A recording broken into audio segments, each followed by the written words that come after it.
Biafra banike Ona wankusirike Biafra banike Ona wankusirike Biafra banike Ona wankusirike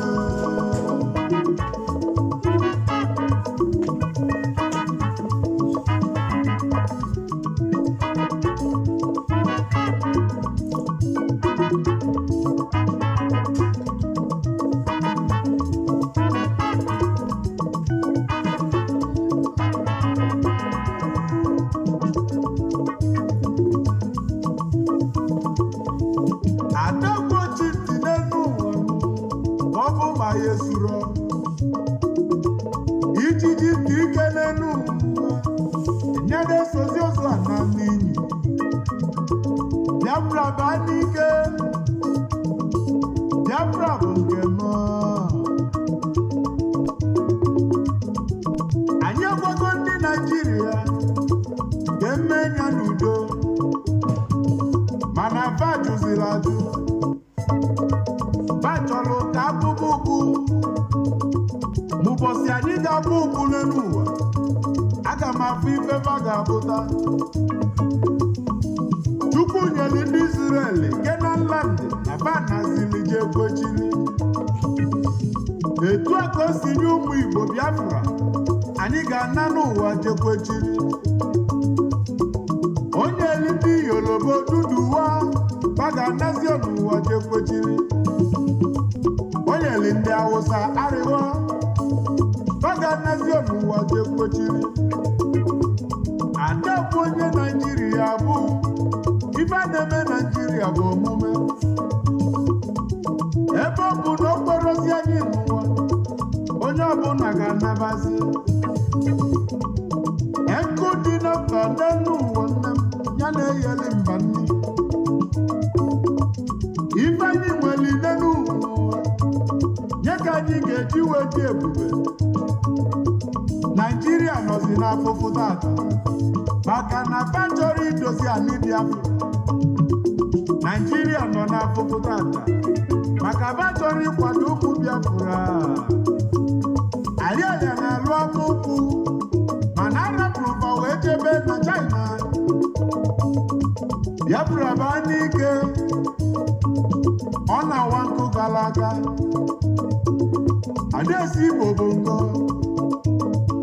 Achukwu nyere anyị ya n'aka kedu ndị na-esi nkọ Biafra banike Biafra banike ọ na-awa nkụsiri ike ọwago nkụ ndị Naịjirịa Biafra banike nwazi anya pịata nụ ọ na-awa nkụsiri ike Adaeze Igbo bụ ngo Biafra banike ụmụ Biafra na anyị ga-ana ọ na-awa nkụsiri ike obi etikwanụ n'ezi Biafra banike maka ife ewebe isi ewebe ilo ọ na-awa nkụsiri ike mana anyị ga-ana nna Biafra banike ike agwụgo ndị Sabo ọ na-awa nkụsiri ike ndị Sabo chakwanụ n'ụzọ Biafra banike maka Biafra na-abịa ọ na-awa nkụsiri ike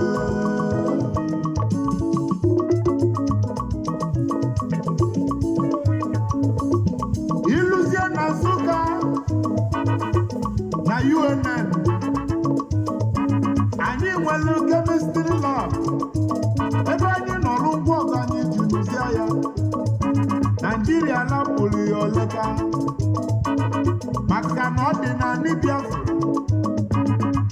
tataba na-ejezi China na Amerịka egote ngwa ọgụ kedu ndị na-agbazi lọs Amerịka na China na-ego ngwa ọgụ fa ụmụ fa nọzi n'ọrụ mana ndị nke ya nọzi nkịtị onye yala ibenye na chi ya kwuru n'elu ọ banyezienụ n'afụfụ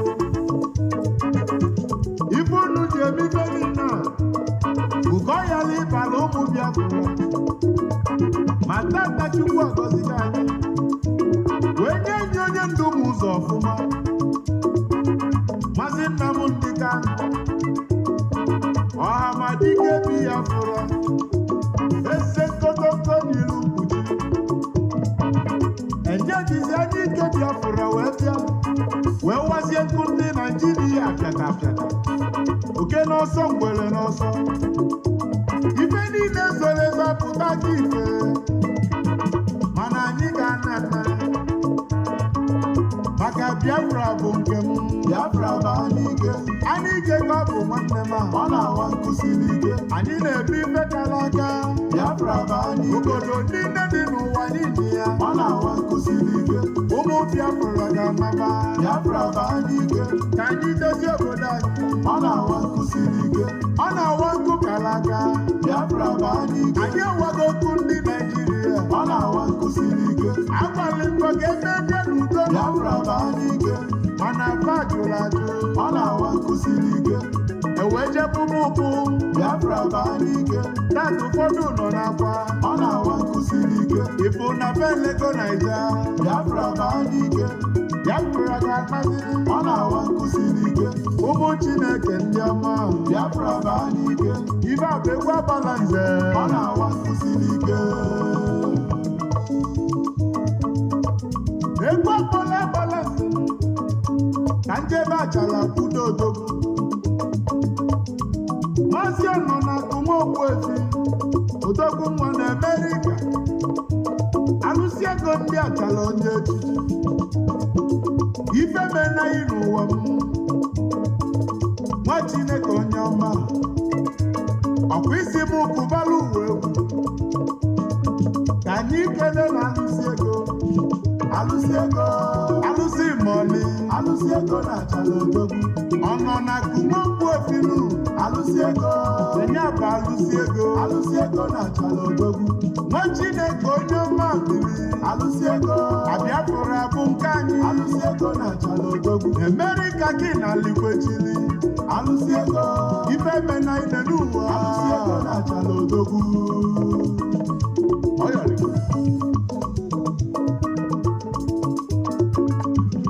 ife mena Steven Nwite nwe onye ọha ọzala odogwu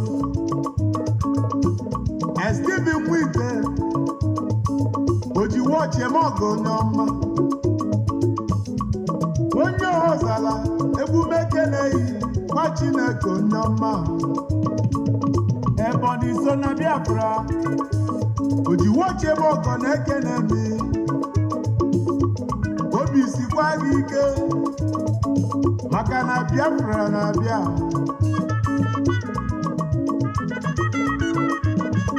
Mr. Chidozie Ọnụọha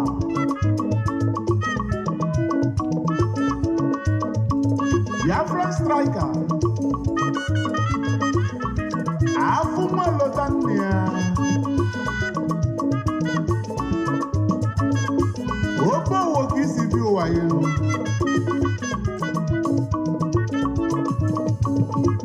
agbala afụ mma egbe n'ukwu maka Biafra odogwu nwa n'obi n'indi ya ife mena ya ọ na-eru ụwa mma ị ga-adị ka echi n'ọdụ agwụ agwụ mgbe ka nkene n'odo abụmma Biafra striker abụmma elotanna abụmma elotanna abụmma onye ọgbọ wee n'ịbụ mma abụmma elotanna abụmma elotanna abụmma anyị bi ya ka ọ na-ajụ abụmma elotanna ị ga-adị ka echi n'elu ụwa abụmma maka echi n'ọdagwụ agwụ abụmma elotanna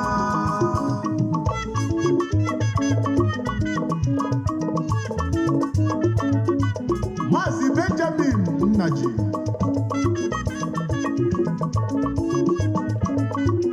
esi n'Igbo niile na Canada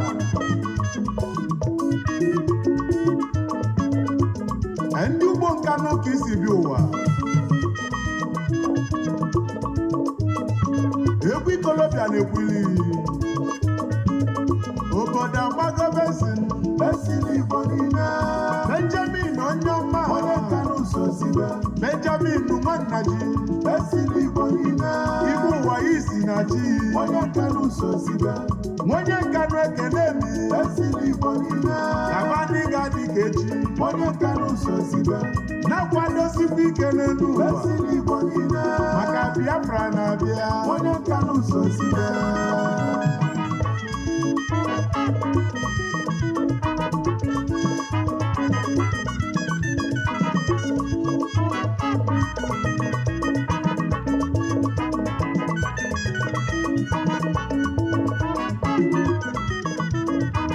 like us to reach kedu ndị na-esi nkọ n'obodo Biafra baa n'ike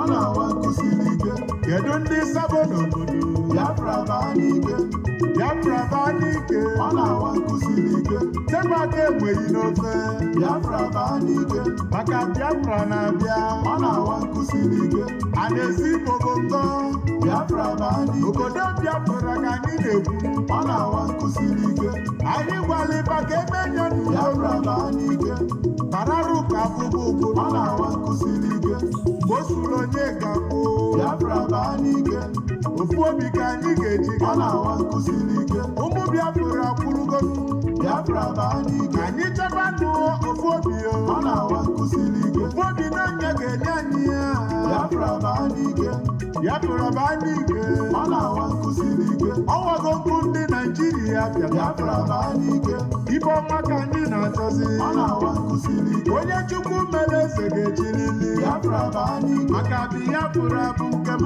ọ na-awa nkụsiri ike ibe mere ezi oyima Biafra baa n'ike Mr. Chidebere Ugwu ọ na-awa nkụsiri ike Gabito nwa Biafra baa n'ike onye Nsụka jiri ebube ọ na-awa nkụsiri ike Gabi Chemical Ventures Biafra baa n'ike na Lagos gị na-achụzi ọ na-awa nkụsiri ike kwadobekwa maka Biafra baa n'ike kwadobekwa na anyị ga-analele ọ na-awa nkụsiri ike Gabito nwa Biafra baa n'ike obodo Biafra gwurugo ọ na-awa nkụsiri ike ibe mere Nnamdi Kanu Biafra baa n'ike ọhamadike Biafra ọ na-awa nkụsiri ike na-ejizi anya ike Biafra baa n'ike wee wezie ego ndị Naịjirịa pịata ọ na-awa nkụsiri ike oke n'ọsọ kwere n'ọsọ Biafra baa n'ike ụmụ ibe anyị na ọ na-awa nkụsiri ike ife abụ egwu abalọ nze Biafra baa n'ike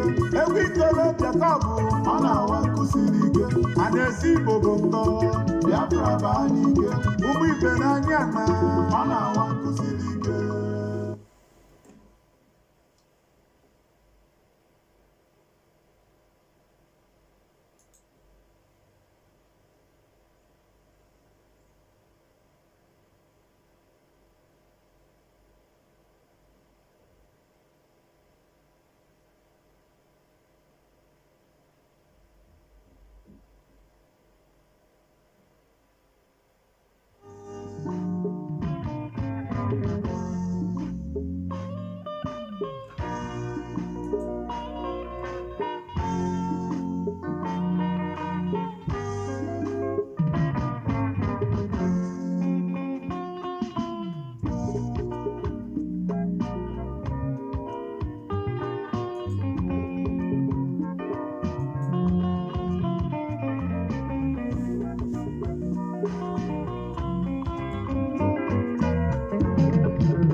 maybe your evening, and to some, especially those in Los Angeles, in California, I know it is your night time, but most of you are up, you're listening, you're awake.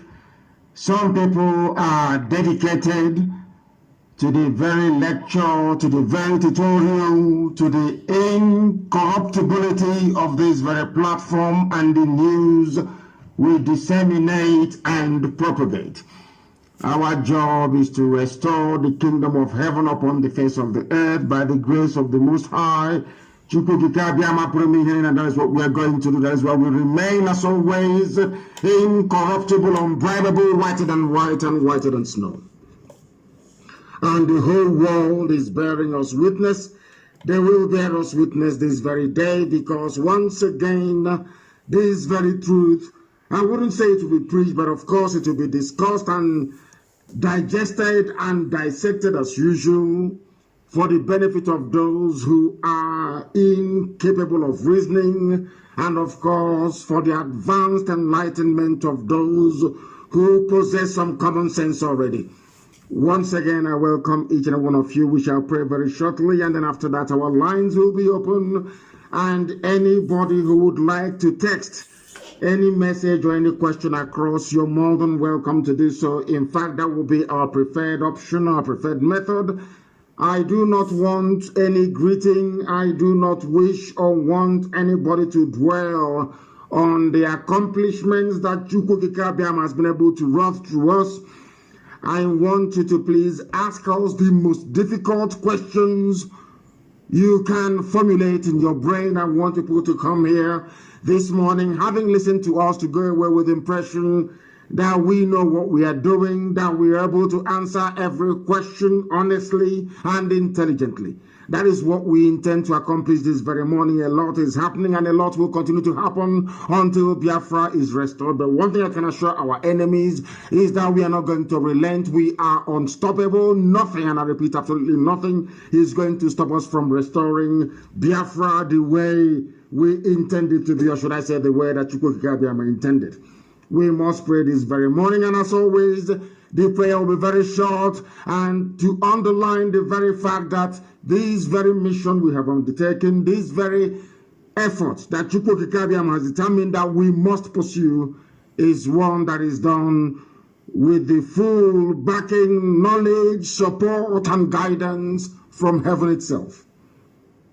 Therefore, we pray a very simple prayer of Yeshua, a prayer that underlines the supremacy of Chukwukikabiama in all things, the centrality of his mercy and his message upon the lives of those that believe in him, as we do here on this very platform. Our Father who art in heaven, hallowed be thy name, thy kingdom come, thy will be done on this very earth as it is in heaven. Give us this day our daily bread. Forgive us our sins as we forgive those who sin against us. Lead us not into temptation, but deliver us from evil. For thine is the kingdom, the power, and the glory, forever and ever, we pray. He say, but we are not going to forgive those who came to Enugu to kill us. We are not going to forgive murderers and terrorists who are in uniform in the land of Biafra, terrorizing and killing, raping and pillaging everywhere in our land. Before I came on air this morning, I was made aware of the tunnel in Lokuku, the land that Otis Okalu gave to his friends, the Janjaweed. That very land, they are digging a very massive tunnel. They are storing their weapons of war. They are being supported by the zoo police and the zoo army and every animal who is within that damnable zoological republic. And we are going to stop them. We know what they are doing. Somebody sent it to me as a question, and we are going to stop them. It is, of course, a pledge, and they know how serious we are. It is not everything we publish, not everything that we bring to the notice or attention of the public. But one thing I can assure you is that we are doing all we can to ensure that Biafra land is safe. Without us, they would have overrun Biafra land by now. We are going to go to the first caller this very morning. Very lucky individual indeed. This very caller, if you can hear me, you're trying to reach us via Skype. Your name and where you are, please. This is Radio Biafra. Go ahead. For the last time, the caller, I've just picked your call on Skype. Can you speak to us? Can you hear me? Oh dear. The caller on Skype, can you hear me, please? Yes, Nnamdi. Good morning, sir. Good morning to you. Please give us your name and where you're calling us from, if you may.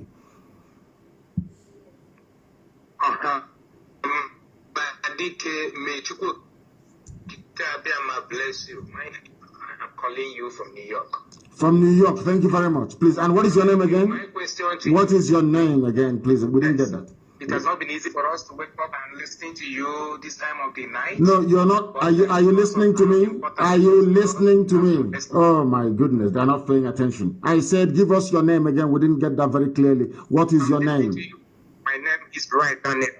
My name is Bright Daniel Hamadike. Thank you. Daniel, I'm calling you from New York. From New York. Thank you very much. Thank you. Go ahead. My question to you is this. What plan are you making to curtail the spread of saboteurs? The petty saboteur that will go and call police and tell police this person is IPOB member, this person has something in his house. Because it is from this petty saboteur that they spread right up to somebody like Dave Umai, somebody like Obiano. It is from petty sabo, and these petty sabos has made these people to be so scared because Umahi is scared. If he leaves the seat, the level of sabo on queue is so many that we have up to 100 sabo who are willing to take his position. So my question to you is this. What plan do you have to curtail the spread of sabo? Thank you, sir. Thank you very much for your question. And as I said yesterday, I wrote something on my page on Facebook. Of course, they are restricting it, that we know for sure. And I made it very clear that all those, that the terrorists in uniform that killed us in Enugu, they are receiving the heat right now and they will continue to receive it. And any other stupid zoo formation, including saboteurs, anybody found, I repeat, anybody found to be aiding, supporting, or abating the Fulani Janjaweed terror conquest of our land will be dealt with accordingly. I can assure you, and I will continue to assure you that no single saboteur, those who are residing within Biafra land, those who are outside Biafra land, those who are abroad will escape the judgment and the wrath of our people. I said it before. Instead of one single saboteur to go free, it is better for Biafra not to come. Our vengeance must be upon them. Those who doubt our resolve should ask the terrorists in uniform in the zoo. They will continue to receive it very, very hot. Very, very hot.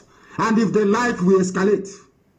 As long as they have it in mind to come to terrorize, to kill, to pillage, and to pave the way for Mieti and a terrorist group into our land, they will die. That's an assurance. And including saboteur. All of them, they know now. Very soon you start to hear that. They'll be behind them public in the villages. Anybody, it doesn't matter who you are, local government chairman, if you are the governor of a state, it doesn't matter if you are the PG of your community. Believe you me, any day, any single day, you go and you invite our enemies to come into our land to terrorize us, we will hang you in the nearest tree closest to your house. As an example for others to learn from. We are not going to spare them. That I can assure you, we are not going to spare them. Thank you very much for that. I have another caller who happens to be on the line. This caller also on Skype. Give us your name and where you're calling from and your question, please. Go ahead. Go ahead. No, I can no longer hear them. I can no longer hear them. I have a caller also on Skype. Can you hear me? Unbelievable. They do not pay attention, they are not listening, but we will continue to educate and to teach them. If you call us, please endeavor to switch off your listening device. Very, very important. The caller on the line, can you hear me? I can hear you. Good morning, sir. Good morning to you. Please, your name and where you're calling from. This is Nwankwo Okechukwu. I'm calling from Abia State. Thank you very much. Land. Yes. You're calling from Aba. This nonsense about Abia State and Enugu State, I don't like it. It irritates me. It's a continuation of the colonial relic of giving people names that are not original, names that couldn't possibly stand 100 years ago. You are from Aba. Thank you very much. Please go ahead. Yes. Mazi, I want to thank you so much for your contributions in making sure that we restore Biafra land. I'm very, very happy, but woe to those who are saboteurs, who are working assiduously to make sure that Biafra will not come. Curse shall be upon them forever and ever. He said, Mazi, I ask God to continue strengthening you people, those of you who are working to make sure that we are secured, we are restored. My prayers all over the night, every morning, is may Chukwu Okike Abiyama to continue to inspire you people to make sure at the last we will achieve Biafra. That is why I called. Thank you, sir. Thank you very, very much. Insofar as, or in as much as I appreciate the goodwill, the felicitations, the heartfelt greetings of our people, I would suggest that the world is listening. People are not tuning in to Radio Biafra this very morning to hear people say that they're praying for us. That is not what they want to hear. They want to hear questions pertaining to the restoration of Biafra, any issues or difficulties, please, so that those who are listening might be able to learn. This is not a place for greeting. I don't want any greeting from anybody. Give us your name, where you're calling from, and you go straight to the point. Ask those questions or have this debate with us if you want to, because we are also here to debate, please. I don't want people calling us and just greeting. I'm not doing anything with your greeting, please. I also pray for all of you 7 times every blessed day, please. I am not here to announce that. What I want you to do, please, is to give us your name, where you're calling from, and then you ask us your question or you give us a suggestion. Please go ahead. The caller on the line, can you hear me? Yes. Please, your name and where you're calling from. Hello, can you hear me now? Very well. My name is Chinedu from Sweden. Chinedu from Sweden, please go ahead. What is your question? My question is this.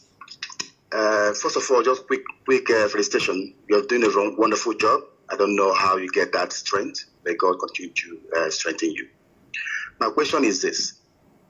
Since our problem is international, that is, people holding us back is not actually Fulani, it's actually Britain.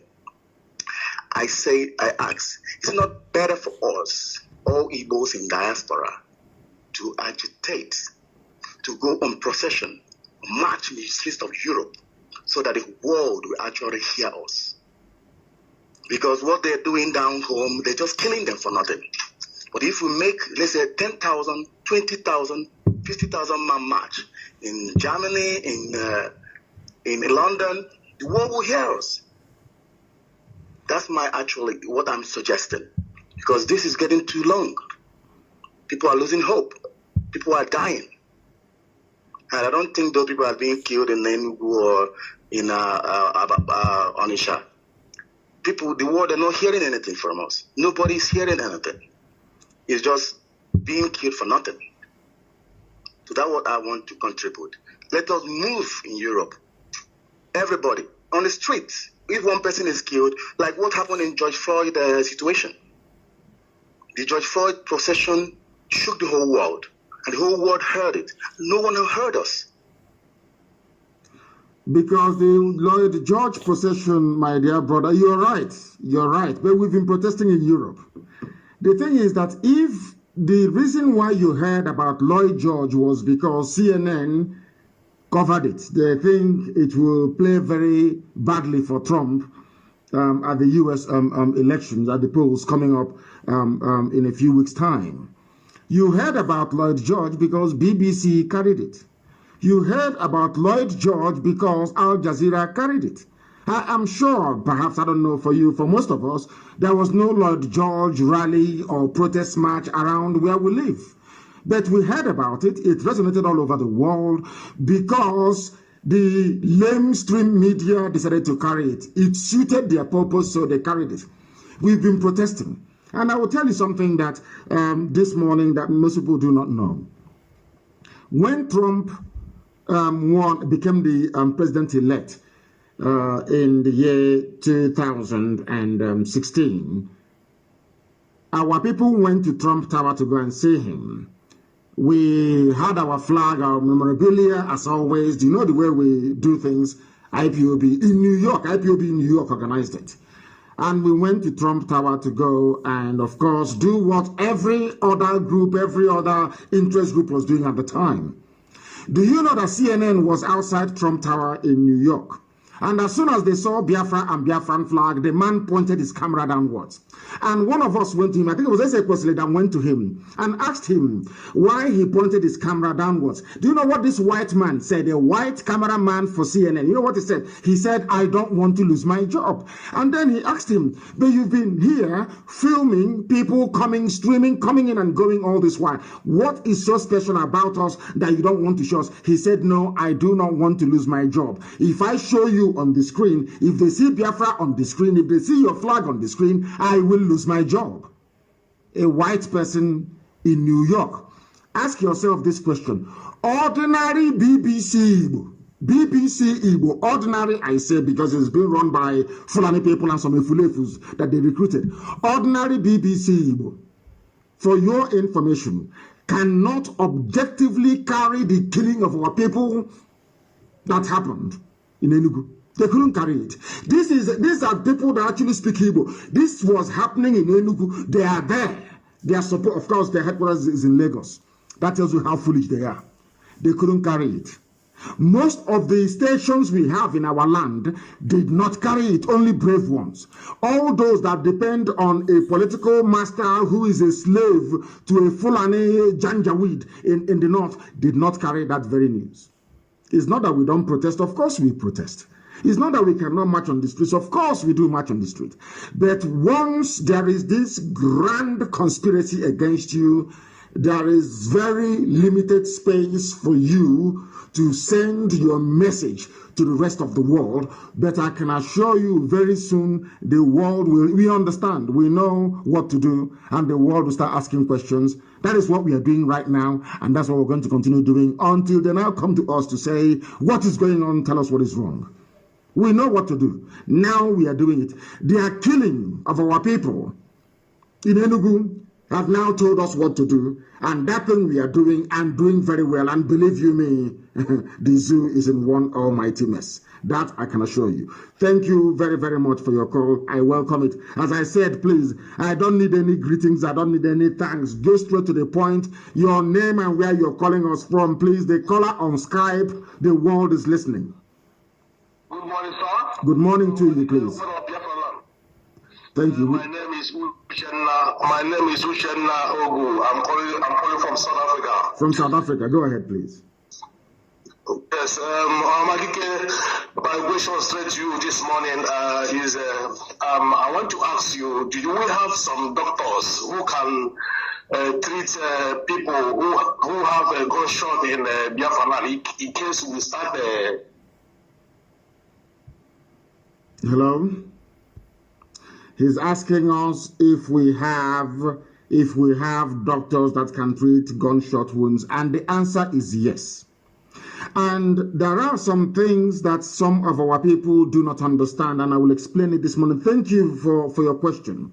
We do have doctors. Some of them are conscientious. Some of them do understand their obligation to their people. Some of them understand and adhere to the medical, the oath of medical ethics that they took before they started their practice as doctors. But some of our people are scared. Some of the doctors in our land are terrified. Some of them are cowards. Even though the Janjaweed police have come out to say you can treat gunshot victims, there are some doctors of Biafran extraction who are still afraid. People don't know how cowardly our people have become. If not for IPOB, people don't understand that our people are living under bondage. Our people are scared. You go to an office in Abuja and you speak a Biafran language, be it Igbo, Efik, or Ibibio, to somebody, and they will respond to you in English. People don't know the mess we are in. Sometimes we underestimate it, and especially people who are born outside Biafra land. They don't know what being Biafra means. They grew up beside people, Rabiu or Mustafa, beside one Janjaweed. They don't know. All their lives they are being killed. Imagine somebody who trains to be a doctor from the north. Maybe he was raised in Kanu.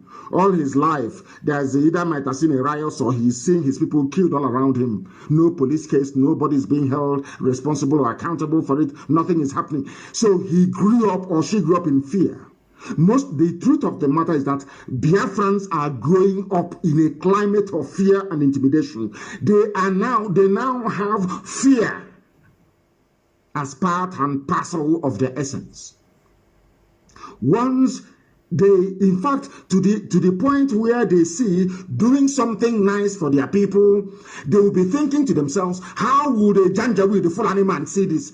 Anything that they can fathom in their brain, any conduct of theirs, any behavior of theirs, they see or they construe as being inimical to a Fulani interest, they shy away from it. That is something I need you to understand this very morning and for people to know as well. Our people are growing up in a climate of fear. Parents are raising up their children to become cowards and subservient to the Fulani Janjaweed. That is why a police officer, a Biafran police officer, an Igbo man who is in Lagos as a policeman, even in Enugu, will support the killing of his own people. But that same officer will go out and cannot arrest a Fulani headsman.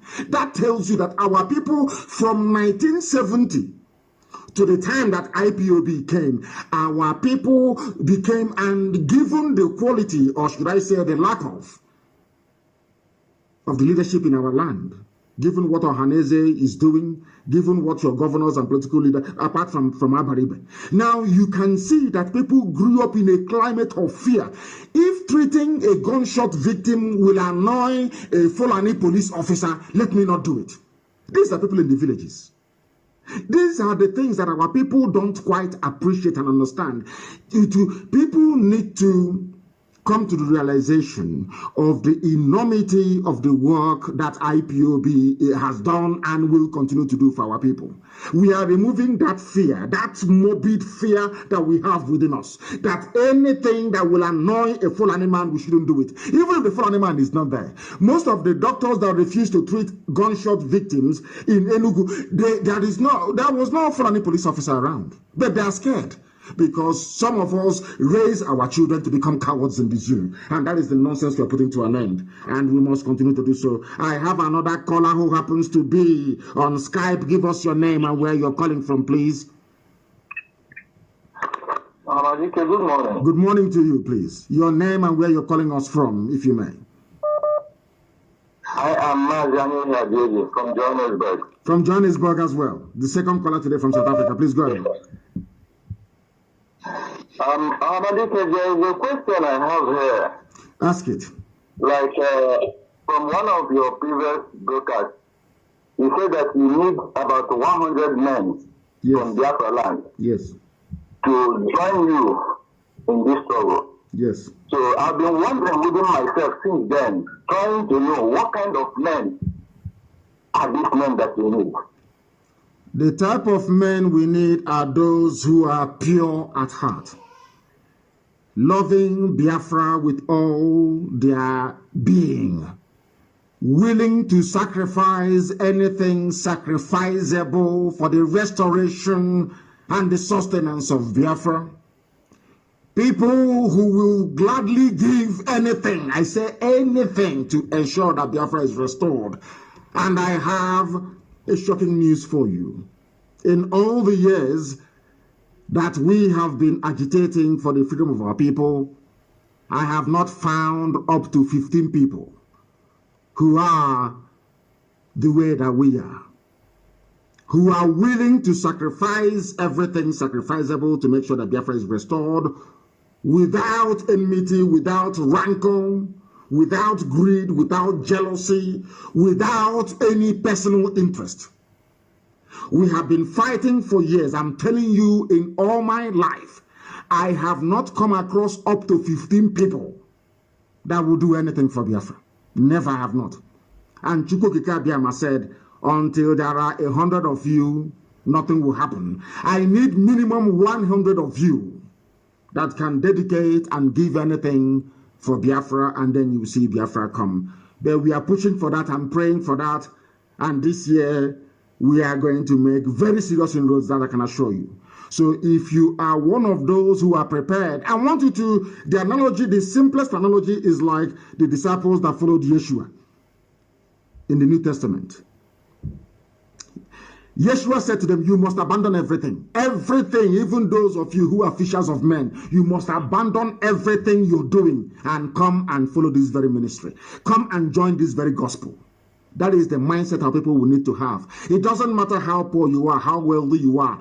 You must be prepared. I'm not asking you in the physical to abandon everything you're doing, but in the spirit, your mindset has to be such that you are willing and prepared to abandon everything in life and to sacrifice anything sacrificable to get Biafra. Those are the people we are looking for. That is the 100 we're talking about. So there are some people who serve IPOB in various capacities. We have officers, both junior and senior.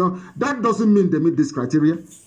This criteria is meant for the, I don't know, let me not say it live on air, but when the time comes, you know. And thank you very much for your question. I welcome it and I love it. Thank you very, very much. If you have called us before, I do strongly recommend that you do not call us again. Please do not call us. If you are a regular caller, I will not take your call. Do not call us, please. Allow other people to try and get through. Some have been trying for very many years to speak live on this very program. Allow them to be able to do so, please. I have a caller who happens to be on the line. Please dispense with the greetings. I want you to give us your name and where you are calling from, please. Can you hear me? The caller who is on Skype, can you hear me? No, they cannot hear me. They are taking time. They cannot hear me. The caller on Skype, can you hear me? Yes, please. Your name and where you are. Mazi, good morning. My name is Ken Nnachukwu.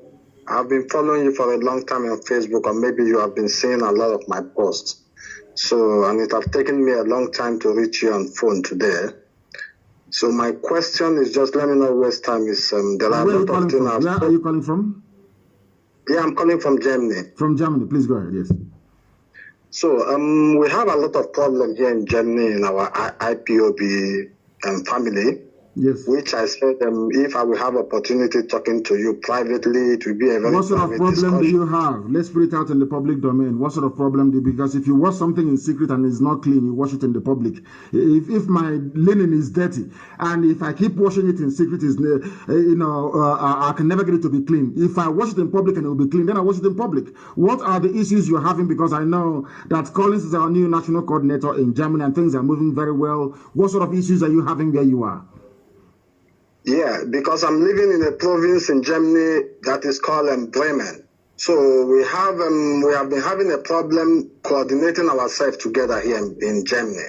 So because not in Germany, you can say in Bremen, not in Germany, because I recall a few months ago, Germany was the #1 performing country in the whole world. Of course, they fell apart, and now Italy has taken over. So I don't know. Are you talking about Bremen? Or are you talking about the whole of Germany? I don't understand. I don't want you to nationalize a local problem in Germany. Are you having issues in Bremen, or are you having issues in the whole of Germany? We are having issues in Bremen, not in the whole of Germany. Exactly. That's what you should say. Please go ahead. What is happening in Bremen? Tell us. What is going on in Bremen? The problem was we were discussing about having a demonstration here, which will take place on the 12th of this month. And there was a time I was asking them questions because I'm a member. So why is it that when we are having something as a family, but other parts of Germany don't know about what we are doing? This was just my question, which I was asking my coordinator. So, and they were telling me there were a problem in Berlin that they don't want to register Bremen to be among the IPOB family in Germany here. So it was a very critical issue, but I think maybe they resolved it now already.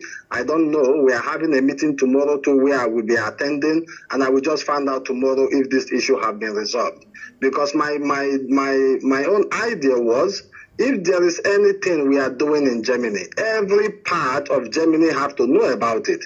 Because I was telling my people that, let me just say what I want to add to this very issue is just, I will bring it out in this very occasion now. It's just that we have to start assisting you on our own ways. We don't always have to wait when you say something before we do, because I'm even telling them we can write letters. We can go to different offices, foreign agencies here in Germany to discuss about our problem, to discuss about this very issue, agitation we are agitating for Biafra. But nobody is taking it to this length. We are just about meeting every weekends or Saturdays, discussing issues on how to help people. These are not our problem, discussing issues on how to help people. We have to discuss on how to liberate ourselves from that very contraption they call Nigeria, but not on how to help people who are sick or who are injured or whatsoever. So my own issue is just that, according to what the question people were asking you already today, the kind of people you need who can support you. We have a lot of people who can support, but they are not in the position to come to that very level that you can know these people. There are a lot of hidden people, which you don't know, which even to get you on phone, they can't get you. I have been talking to a lot of people. I have talked to, I think, what they call him, somebody Chimezie, and other people in England. I have called them and tried to know if I can reach you to say some certain things we are having as problem that is holding us back in this very struggle. Now, thank you very much for that. Thank you for that, and well spoken. Thank you very much. And let me assure you that in a mass movement of this size and magnitude, it is always very difficult. But I'm sure that the issues you've raised, I will make sure that our national coordinator in Germany, Collins, is aware of it, and that something will be done in Bremen. And let me advise you again about advice and suggestions as well. Some of the suggestions you have, they are very valid. The advice you're offering the family in Bremen is also very valid. But if your advice is not taken immediately, it shouldn't become a cause for rebellion or a cause for people to no longer to trust their leadership or to work with the leadership that they have. It is about persuasion, making your arguments as you have just marshaled now persuasively. I'm sure anybody who heard what you've just said will be moved by, the very weighty contribution that you've had to make. But let me make this very clear to our people. Those who are in positions of authority, they have or they receive advice from different quarters every blessed day, hundreds and sometimes thousands. It is almost, it is not feasible for you to attend or to implement every advice that you receive. The same thing is applicable to your coordinator in Bremen. The same thing is applicable to the national coordinator we have in Germany. So what I would like you to do is we must find a way to persuade those we are seeking to influence with the strength, the validity, and the depth of our argument. Not when you give advice to somebody, they say, we don't know what they're doing, I'm living here. No, it doesn't work that way. You must continue to advise until it gets to some of us. And then a decision will be taken. Right now, you've just said this. A decision will be taken to make sure we reorientate our people, not just in Bremen or in Germany, but all over the world. That your job as a national coordinator, your job as a zonal coordinator, a regional coordinator, is to make sure that the politicians where you are aware of what you're doing. To make sure that the local newspapers where you are aware of what you're doing. And you should protest, you should go out on the street to agitate, you should go evangelize, do all of these things. They are the reason why you are there. The issue of taking care of those who are injured is also valid, but we have our welfare, we have our legal department, we are doing that already. I want our people all over the world to focus on two things. Making sure that the local population where you are and their politicians are aware of what is happening to us. Making sure they receive all the materials and information about what the Janjaweed, the Fulani terrorists are doing to our people. And to also alert the local newspapers. Forget about the CNN and the BBCs of this world. Go to your local newspaper, as some are doing in South Africa, as some have done in the USA. Go to your local newspaper. Even walk into their offices yourself. Say, my people are being killed. Show them the videos and the pictures of what transpired in Enugu. Speak to a local reporter where you are. Speak to a local mayor where you are. Speak to even your councillors where you are. You will be shocked that they will go and they'll be discussing it. That is why the zoo always panics and to say that we are convincing the world as to the terrorist nature of governance in the Zoological Republic.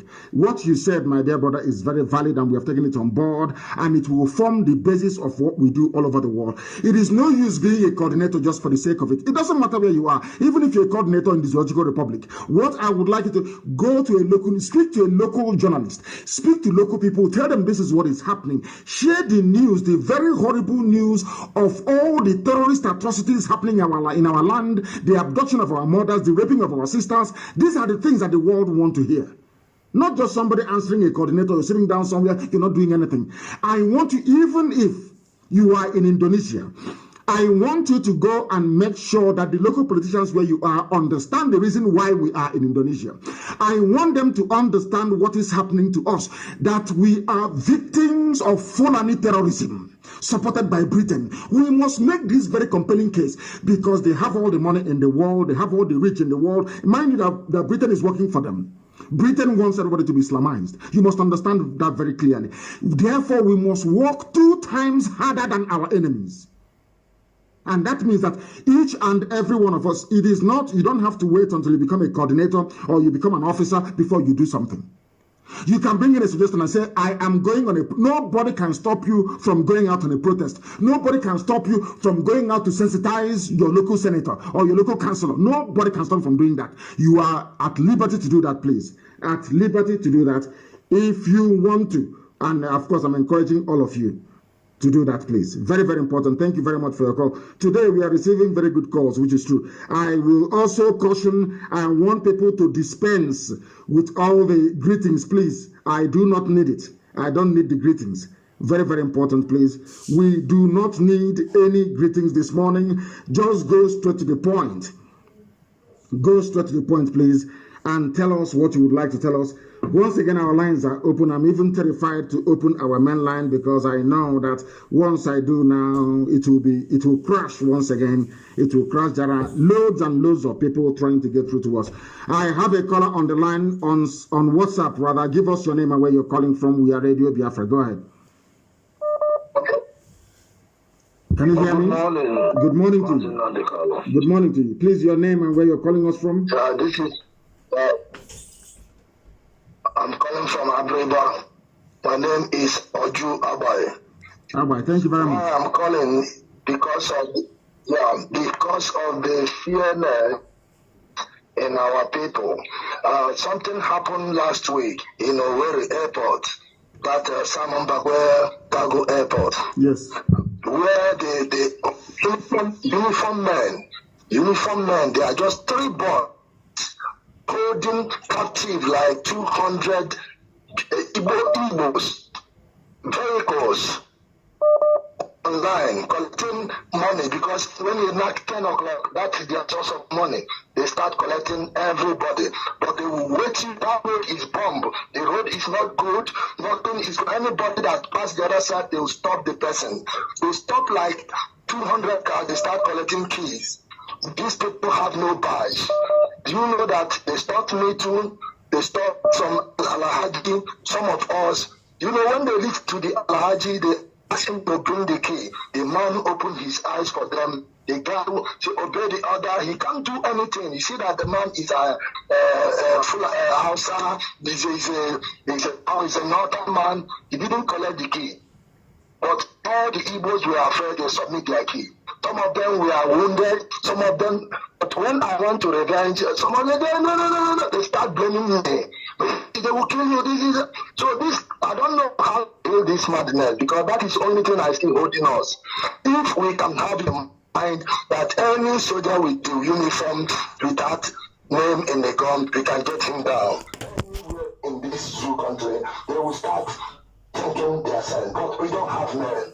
We don't have people to back us. That is the problem. How can we do this in the root? I don't know. Because I for my people, a lot of them was only mouth. I tell them, let us gather here and make these people to know that this is our place. They cannot, we don't know their name, even one, but they wounded many boys there, which nobody can stand. Listen. What you've raised is the day-to-day reality on the ground. That was why during my last broadcast, I said that the present crop of leadership we have in the entire Biafra land is the very worst we've ever had as a people. Listen, people learn and follow their leaders. That IPOB is fearless and formidable today is perhaps because of the grace that Chukwu Kikabiyama gave to some of us who are leading this very movement, to be fearless before our enemies. That is why IPOB is fearless. But if you get the likes of Ohaneze and your politicians and they are your leaders, and they have set the stage for fear and submissiveness to Fulani Janjaweed terror, what do you expect from the people? I am saying the reason why we are in this one is that we have a generation of people that grew up in trepidation, in fear of Fulani terrorism. They see a Fulani soldier and they start to wee in their pants. I'm telling you. They start to panic. They start to... And let me say this. They have those who stopped all the travelers that landed at the airport, Samambako Airport in Owerri. They were held up by Fulani terrorists in uniform. Very soon, there will be no roadblocks in our land. If they mount a roadblocks, we'll destroy it. Very, very soon. Let's finish with them in Enugu first. Then we'll come to that one. All right, very soon, these very Janjaweed you see today, you shall see them no more.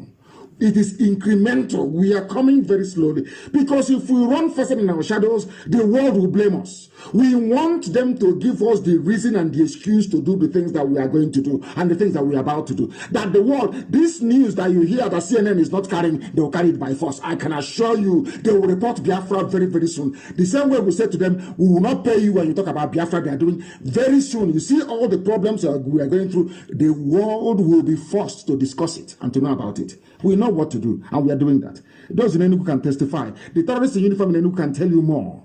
I'm not going to tell you anything, but they will use their mouth to tell you what is happening to them. The same thing with the checkpoints and the roadblocks. Very, very soon, you will not see any on our land. And having said that, you will also understand that as we are removing the roadblocks from our roads, anybody we catch doing kidnapping will be taken out. No kidnapping in our land either. No armed robbery and no criminality. We know that things are very difficult. We know that there are no jobs. People are finding things difficult. That is why we are doing all we can within IPOB to restore Biafra, so people can have jobs, so that our sisters, so that we can stop even marrying outsiders and come back and marry our sisters back home. These are the things I'm doing. These are the things we are going to do. In the course of removing the roadblocks and checkpoints in our land, if we catch anybody doing armed robbery, doing kidnapping, or doing cyber work, or being a traitor, you are finished. You are gone. We are sounding it as a note of warning that the world may know. I have a caller, or I had a caller on the line. They've been waiting very patiently. I don't know if they're still there. Can you hear me? Yes, I'm here. I'm here, Mazi. Thank you. Collins from Hamburg in Germany. Please go ahead. Yeah, Mazi, there is one question I want to ask. It's been a long time. I've never heard from George Onibe. Please, I think George Onibe we are missing him a lot. Please tell him to be there coming on air. I'm missing him a lot. George Onibe. It's been a long time. I have never heard from him. My name is Collins. Mazi, that is one question. The second question is somebody that called. There is somebody that called that We need demonstration. We need to march in Europe, Hamburg. We want to march. Even if the white people want to stop us, let them stop us. We want to march. That they are killing our people in any part of Biafra land. We want to march. We want to march, whether they like it or not. We want to march. I know that my coordinator here in Hamburg has been promoted. It's also his name is Collins. Mazi, we want to march. Tell everybody, even that person that called for brilliant. We want to march, Mazi. That is my question this morning. God bless you. Thank you very much, and God bless you too. Regarding the issue of our presenters on Radio Biafra, things happen from time to time. There are rotations, there are duties, and do not also forget that George Onibe is also the Africa rep. So he has other duties and other considerations as well. Very, very important you understand that. But according to what you've been saying, all of them saying this morning, nobody's stopping anybody from march. After all, our Southeast Regional Coordinator in the UK, Ozuaka, used to organize rallies and marches. You don't need permission from anybody to go and to do rally. You don't need permission from me or from your coordinator. You can gather people in your zone, your little unit, and decide to go and do evangelism. To decide to go and march outside. Nobody is going to stop you. Nobody whatsoever is going to stop you. So these are the things you ought to understand, please. Thank you very, very much for that. We are live and we are direct and the whole world is listening. Let us go to this line again to see who is there. The caller on this line, can you hear me? Yes, good morning, Mazi Nnamdi Kanu. Good morning, sir. Good morning to you, please. Your name and where you're calling from? My name is calling from Spain. Your name is what? We didn't get your name. What is your name again? You're calling from Spain, yes, but what is your name? My name is Uju. Uju, I thought Uju is a lady's name. You're answering Uju. You're the problem. Well, Uju is. Are you Obian Uju? Is Obian Uju your name? No, Obian Uju, yes, correct. Hey, but it's a woman's name now. I can even summarize it to you. If you want me to speak in Igbo, I can speak it in Igbo. Please do summarize for us. Let us understand. Summarize for us. Let us understand, please. We are being educated. Okay. Tell us. Okay. No, very briefly, just to explain your name. Only to explain your name. You're speaking, after all, you're in Spain. The Spain you're in, do you speak Igbo to them? You speak English, I'm sure, or Spanish, or Panya, as they call it. Please explain to me why you are answering Obian Uju. Obian Uju is a woman's name. Why are you answering Obian Uju? I want to know. Very good. Why I answered Obian Uju? And also, let me tell you my surname so you know it fully. My surname is Obian Uju Degnemwodo. Okay? I'm from Anambra State, Oka, precisely from Mbaku. Okay? Yes. So, my covenant of Obian Uju is that my father married 3 wives. Yes. And he had so many sons before me. Yes. And by then, before he gave birth to me, I will not speak more, but God blessed him abundantly. God blessed him so much. Yes. And what makes him to give me Obian Uju is that he is the only son of his parents. Only son. Mm-hmm. And when he get married, mm-hmm. he give his first birth was a woman, a lady. Mm-hmm. That's my senior, my half sister, the senior one. Mm-hmm. So after then, he started giving a birth. Second one was also a lady. Before the third came as a son, the first son of the whole family. Okay. Mm-hmm. So now he started giving more and more sons and daughters. So within all that period, and the way things it is, he's one of the people that lost his houses in Port Harcourt during the Biafran War and all that. In Igbocha, not Port Harcourt, in Igbocha. Yeah, in Igbocha, correct. In Igbocha, yeah. So during that period, God, that is the time that I came to the world, and God opened more door for him. So he now look around. He said there's nothing else he need in his life that God have not done for him. So that he have to give me Obian Uju. This question that he asked, so many of our community people ask him that question. He said, let them look around what is going on. It's left and right. You brought luck and you brought good fortune to your father. I know that is the meaning. It's a good thing. It's a good thing you brought good fortune. because I know the ladies that answer Obianuju, they only come when the rice has been prepared, when there is upstairs, when there is everything, when the father has bought everything, then they give birth to the girl. They call her Obianuju. But the man that is bearing Obianuju is when you were born, that opened doors for your father for things to come in. But for the girls will only come when everything has been prepared. Yeah, that is how I made my own. And even that period, my father bought he bought so many. He has a transporter business.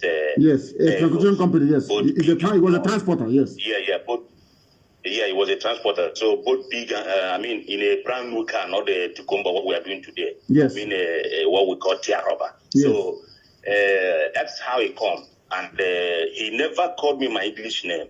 And I don't normally use my English name. So when I say my name is Uju in a short way, my name is Obianuju, and I'm so proud of bearing that name. It's a nice name. That period. So that period, my father, in fact, he loves me so much, and I love him for that. So that is how I come and be Obianuju. Please make your point. Go ahead. Thank you very much. Thank you very much. Go ahead. My dear leader, I don't want to say many stories and all that, because I know when you came to Spain and all that, and people that you mentioned their name, I know them in person, in Spain, so I don't want to dwell on that. My major trouble that hit my heart every day, which I do listen to everybody that talks about Biafra, until when I find out that that person is not speaking what we are preaching, I turn off. So now, I don't know if it's okay saying it in public or not, but many people have touched it, and you are preaching it even this morning when you talk about politicians. My major trouble, and what I want to ask you if it's possible, because those who can do it is where those people base. My question or my suggestion is that since we all know that these politicians back home are one of our problems, my dear, I do hear how many our people say we are prepared. That is, those who are in diaspora, those who are in the Western world, the volunteers and all that, they can go back, which I'm among them. But there's what I want to ask you, if it's possible to implement, so we can start it here. So they will now see that this thing is not a matter of calling and talking. We can now start doing it. That thing is that I'm suggesting, because I don't know if it's a question or suggestion, because English is not my native dialect. So what I'm suggesting, or is a question, any way you want to take it, the son and daughter of all our politicians, all our Biafran politicians, 90 or all of them are studying in diaspora, especially in UK and other parts of America, for example. Is it possible that the member, those who say that they are called IPOB, that they are ready, is it possible that we, that in diaspora, especially those who where they are studying, because if I'm not mistaken, I listened to one guy called Onyeka from Enugu doing a program. He said, if I'm not mistaken, I'm starting to be correct.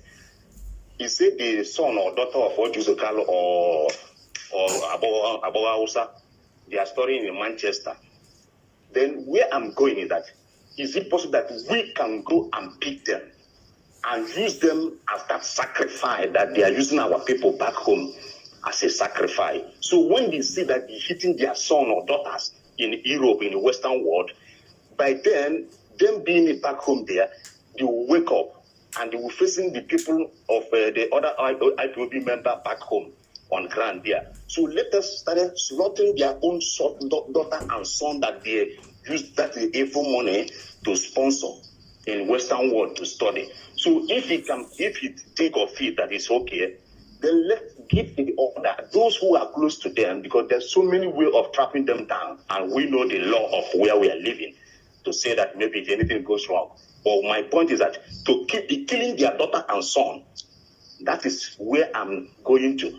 And when they move out, the politician, their father or their mother, when they come out from that evil country, that hellfire, if we have the chance to bring them down too, we will do it. So we can be able to show them that this is more than serious. Because those who they have been killing for so many years, not even the one happening in MNA, is too much. So let us use their own blood as an example, so they will know that there's nowhere to run to, both in Africa and Europe. Thank you. That's what I have to. Thank you, my dear brother. Thank you for that. Thank you very much. Obianuju, if I can say that. Thank you very much. Thank you very much for your contribution. The thing is this, and I want our people to understand this very, very clearly. We are not like the zoo. We are not going to go after people who are innocent. Some of them may not support what their criminal parents are doing. And in this new Biafra we are building, everybody is answerable for his or her actions. These people that we are talking about may turn out to be the engineers and the scientists we need tomorrow in Biafra land. The history of their parents would not becloud our sense of judgment to the extent where we now either exclude them or remove them from the scheme of affairs. No. Any politician who is found guilty will be held accountable for his or her actions. The children are innocent and they shall remain so. So also are their parents. We are only concerned about those who would come out to say that they are going to sabotage what we are doing. Those people, they are fair game. I'm sure that even despite coronavirus, most of them will not be attending New Yam Festival in the coming years to come. Of course, anyway, before then, there will be Biafra. So thank you very much for that, Eboni. You raised a very important. People are very upset. People are very, very angry. And I have somebody on the line. I don't know if they're still there. If they are, please, your name and where you're calling us from, please. Good morning, Mazi. Good morning to you, please. Your name and where you're calling from. My name is Chuku Olibo. I'm calling from Germany. From Germany. Hanover. Hanover. Thank you very much. Please go ahead. Mazi, I was listening. I just heard one of our brother from Bremen complaining that when Bremen are doing matches, that other part of Germany don't know about it. I don't know what's happening in Bremen, but I just want to chip in that here in Hanover, we know that Bremen is doing matches. Actually, we are going in mass to support them. So I don't know why he's saying Bremen is doing something and other part of Germany don't know about it. Actually, just last Sunday, we had a meeting and preparing for that match for that evangelism on the 12th for Bremen. From Hanover, we are going there. So I just want to put that across so that he knows. I don't know, like I heard you told him that because he advised he shouldn't just go out, he should wait. So I don't know if he knows what the leaders are doing, but I want to assure him that Hanover knows that Bremen is marching and we are going there in mass as well. Thank you very much for this clarification, my dear brother. Thank you very, very much. I am impressed. Thank you for that clarification. I have another caller on the line. This caller, can you hear me? Your name and where you're calling from, please? Okay, good morning, sir, my leader. Good morning to you. My name is Mazi Zuchuku from Enugu State, in Biafra land. And where are you calling from? I'm calling from Benin Republic. From Benin Republic. Please go ahead. Okay. My question is, we Biafra, we have already lost more than 5 million people. Yes. And the Zulu terrorists still killing us. So to lose 10, or I don't know how many there are, since those politicians in Igbo land, like governors or Hanezendoshi or whatever they call themselves, even all those saboteurs in our land don't care, why can't you give an order to finish them so that we can get what we want? Because most of our problem is from them. Yes, we are not going to, because some of them will be tried. It is only those we find working with the enemy, those we meet at the war front will fall, but all of them will be tried. The reason why people go to courts, we don't know this. The reason why the white man said, or even our ancestors said, not only must justice be done, but that justice must be seen to be done, is that those who are living may learn from it. So we are going to get some of this. Those of them, as I said, we are praying for them to repent. Maybe tomorrow they will repent and even be more vocal about Biafra restoration and freedom more than myself. But as long as they do not repent and we enter into Biafra, as long as they don't repent and work with the enemy, then they will go down. They will.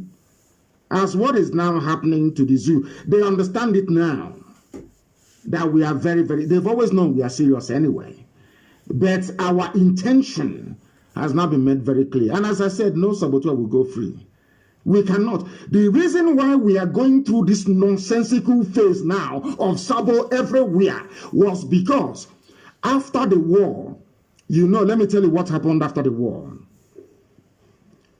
After losing that very war, and our hands were very clean. There is a song we used to listen to in those days after the war called Nkosi Nwam Oboginikine, but go and listen to it very well. It's an old song. I don't even know if people can find it anymore. Our people were traumatized after the war.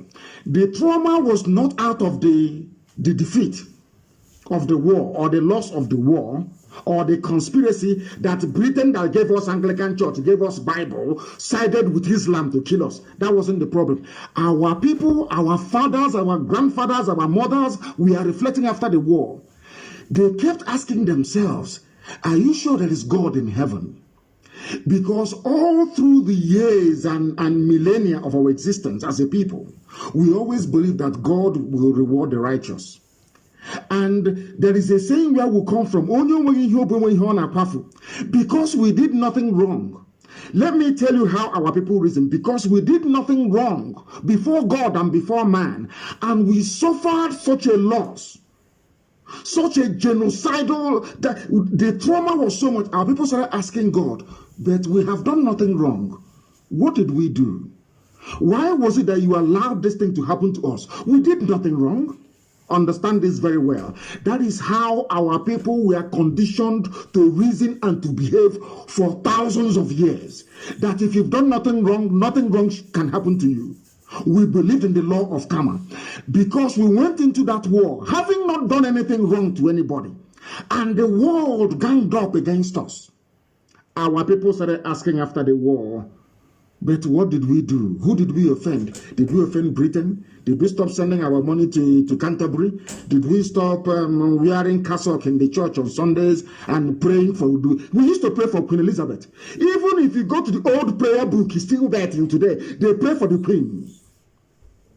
Our people became traumatized.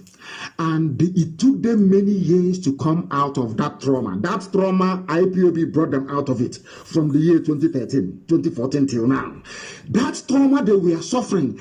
So when they started imposing criminals on us, starting from Abiasika, Kemachikwe, all these criminals, all this breed, all these ravenous criminals that they call politicians, we did not react on time. Do you understand? So that when Okpa Abiasika was leaving office, Okpa Abiasika was replaced by another Janjaweed trained traitor. You go to where they call Niger Delta, which shouldn't exist. We were so traumatized that when they were cutting off Igbo villages and putting them in Cross River, putting them in Benue Plateau, we never said anything. Out of that fear, that trauma, we are still suffering till, some of them are still suffering to this very day.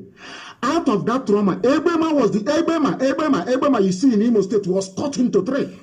There is one Ebema in Delta, one Ebema in Rivers, and another Ebema in Imo. The Ebema in Delta, the Ebema in Imo are called Niger Delta. But the same family, the same people. Due to the trauma of the war, even when Ohanese was founded in 1976, they became paralyzed with fear because they can't understand. When you're beating a child and that child is crying, your next door neighbor will come at least ask you, please stop beating that child. That child hasn't done anything, too horrible to you. When Britain organized the genocidal, the wipeout of our race. The whole world was watching. And when you are a people that are so old and so ancient that your decision making is informed by your value system. Our value system is that if you've done nothing wrong should happen to you. We did nothing wrong. And the same Britain that came and gave us English names, gave us churches and all this rubbish, presided over our slaughter. Our people spent decades being traumatized. That was when fear grew in us. We now became a repository of fear of Fulani Janjaweedism. That fear carried on into the NBA. That is why if you stop El Rufai from speaking at NBA, they can form their own group. But Onogen was removed and nothing happened. And you go back to Iguacha, you go back to Ogoni, you go back to Izon. Those of them who were at the front line of treachery during the war, they are their leaders today, like Edwin Clark. Edwin Clark is an old man. I won't insult him, but he was evil. Edwin Clark, you're looking at now, leading Pandef, was at the forefront. He was a frontline saboteur. That is why from that part of the world, you see a conveyor belt of sabo coming out all the time, because those who are in the positions of power and leadership were once rewarded traitors who made good money from their treachery. Now, do you understand how it works? We became cowards. They now started giving us leaders who are cowards, leaders who are afraid. And because our leaders are afraid, can you imagine? Your sons and daughters are being slaughtered, and you are a political leader, you say nothing. Now, imagine what somebody in Sokoto is going through, being harassed by a Fulani Janjaweed. They will have no mouth to talk. When a Fulani police commissioner is killing you, maybe in Plateau State, maybe in Nasarawa, they will say, after all, your leaders cannot talk. I can kill you all I like. They cannot speak. Now, do you understand it? That is what is happening. I have a caller on the line. You have been waiting very patiently. Please give us your name and where you are, please. The caller on the line, can you hear me? Can you hear me? No, they cannot hear me. They are incapable of hearing what I'm saying. I do hope they come back and participate. I have another caller who happens to be on Skype on the other line. Give us your name and where you are, please. The caller on WhatsApp, your name and where you are, please. My director, good morning. Good morning to you. And raise your voice for me, please. Your name and where you're calling from, and your question, please. Yes, my director, good morning. My name is Eboni. Hello, can you hear me? Of course, go ahead. Okay, good morning. Please, I want to appreciate what you are doing. I just have a question to ask, although it sounds funny. Your name and where you're calling from, first of all, please. Okay, I'm calling from Belgium. And your name? Agochukwemeka. Thank you. Go ahead. Yeah, my question is based on these saboteurs. You know, I found out that about 4 of them or 5 of them are mentally ill. So how are we going to do them? Are we going to also treat them like others, or they will have a special treatment, sir? Those like Joey Boko, we know are mentally deranged. They will go to a mental home. We have hospitals for mental patients.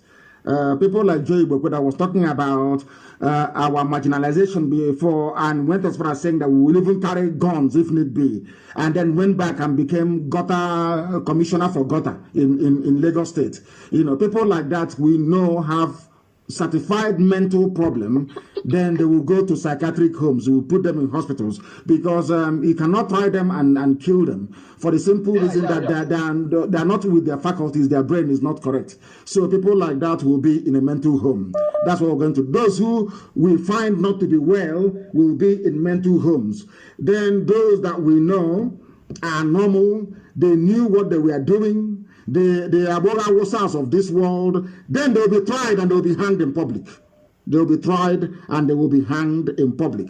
I have another caller who happens to be on the line. I don't know if that caller can hear me, please. The caller on the line, your name and where you are, please. This is Radio Biafra. I have taken your call, your name and where you are, if you can hear me. No. I can hear you, Mazi, Nnamdi, my leader, Awaka Buchonwa, Mazo Bilo from Mozambique. Mozambique, thank you very much. Please go ahead. The world is listening. We know your name, Obilo from Mozambique. Now ask your question, please. Go ahead. Yeah, my question is like this. My leader, these our people are working for Nigeria government, like military and police and other things. These are our people now. Are we going to these people to work there? No, if you can work for them all you like, but if you join them to come on a patrol to kill our people, then you will die there with them. If you can be in the army all you like, they're killing them anyway. They killed 20 of them today.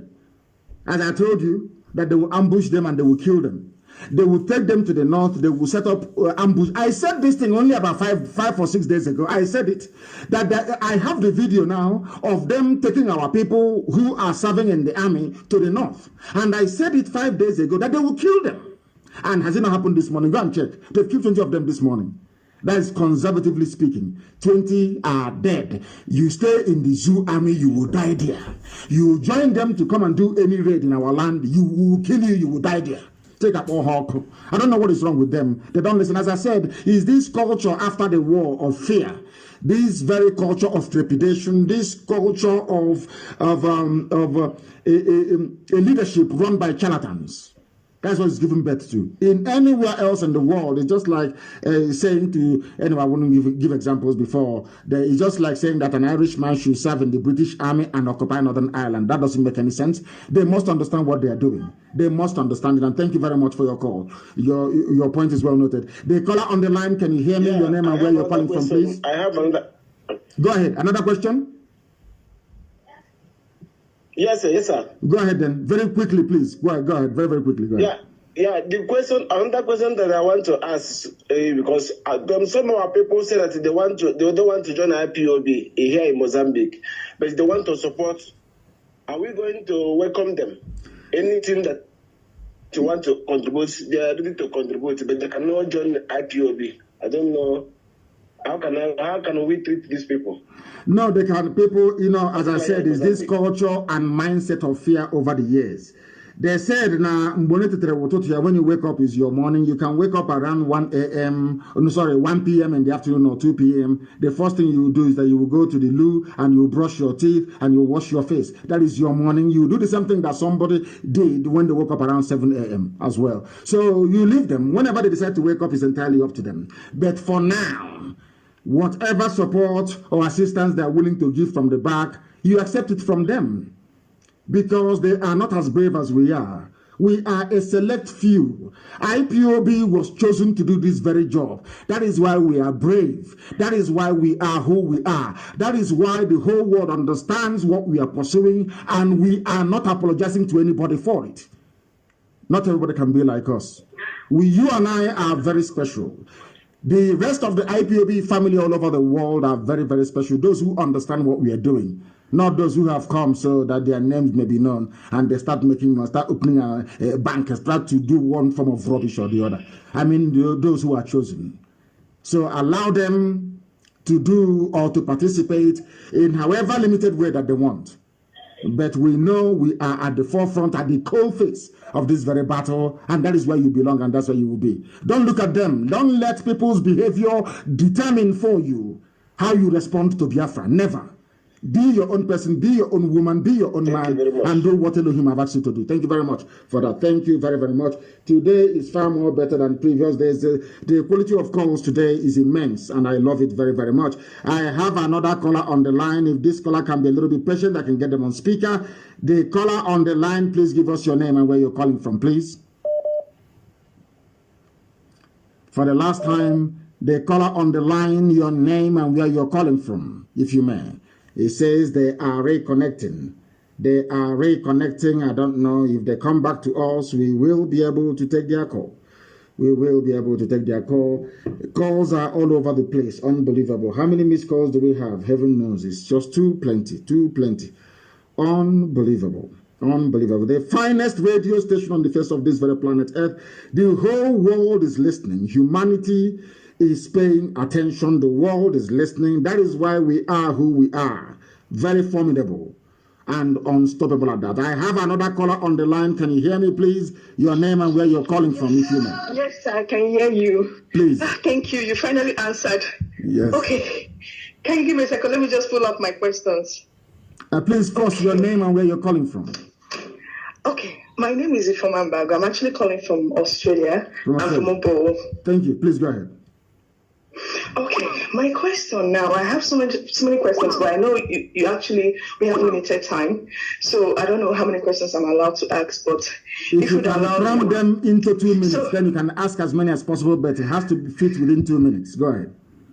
Okay, so how can we conquer the Fulanis and other foreign terrorists, both from Africa, Middle East, and Europe? Like when I mean Europe, like the colonial masters to Nigeria, not Biafra.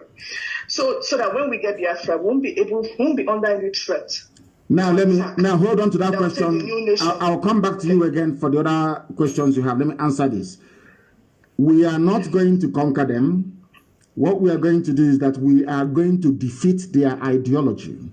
And the best way of defeating their ideology of superior Europe and inferior Africa is by doing what we are doing now, education and enlightenment.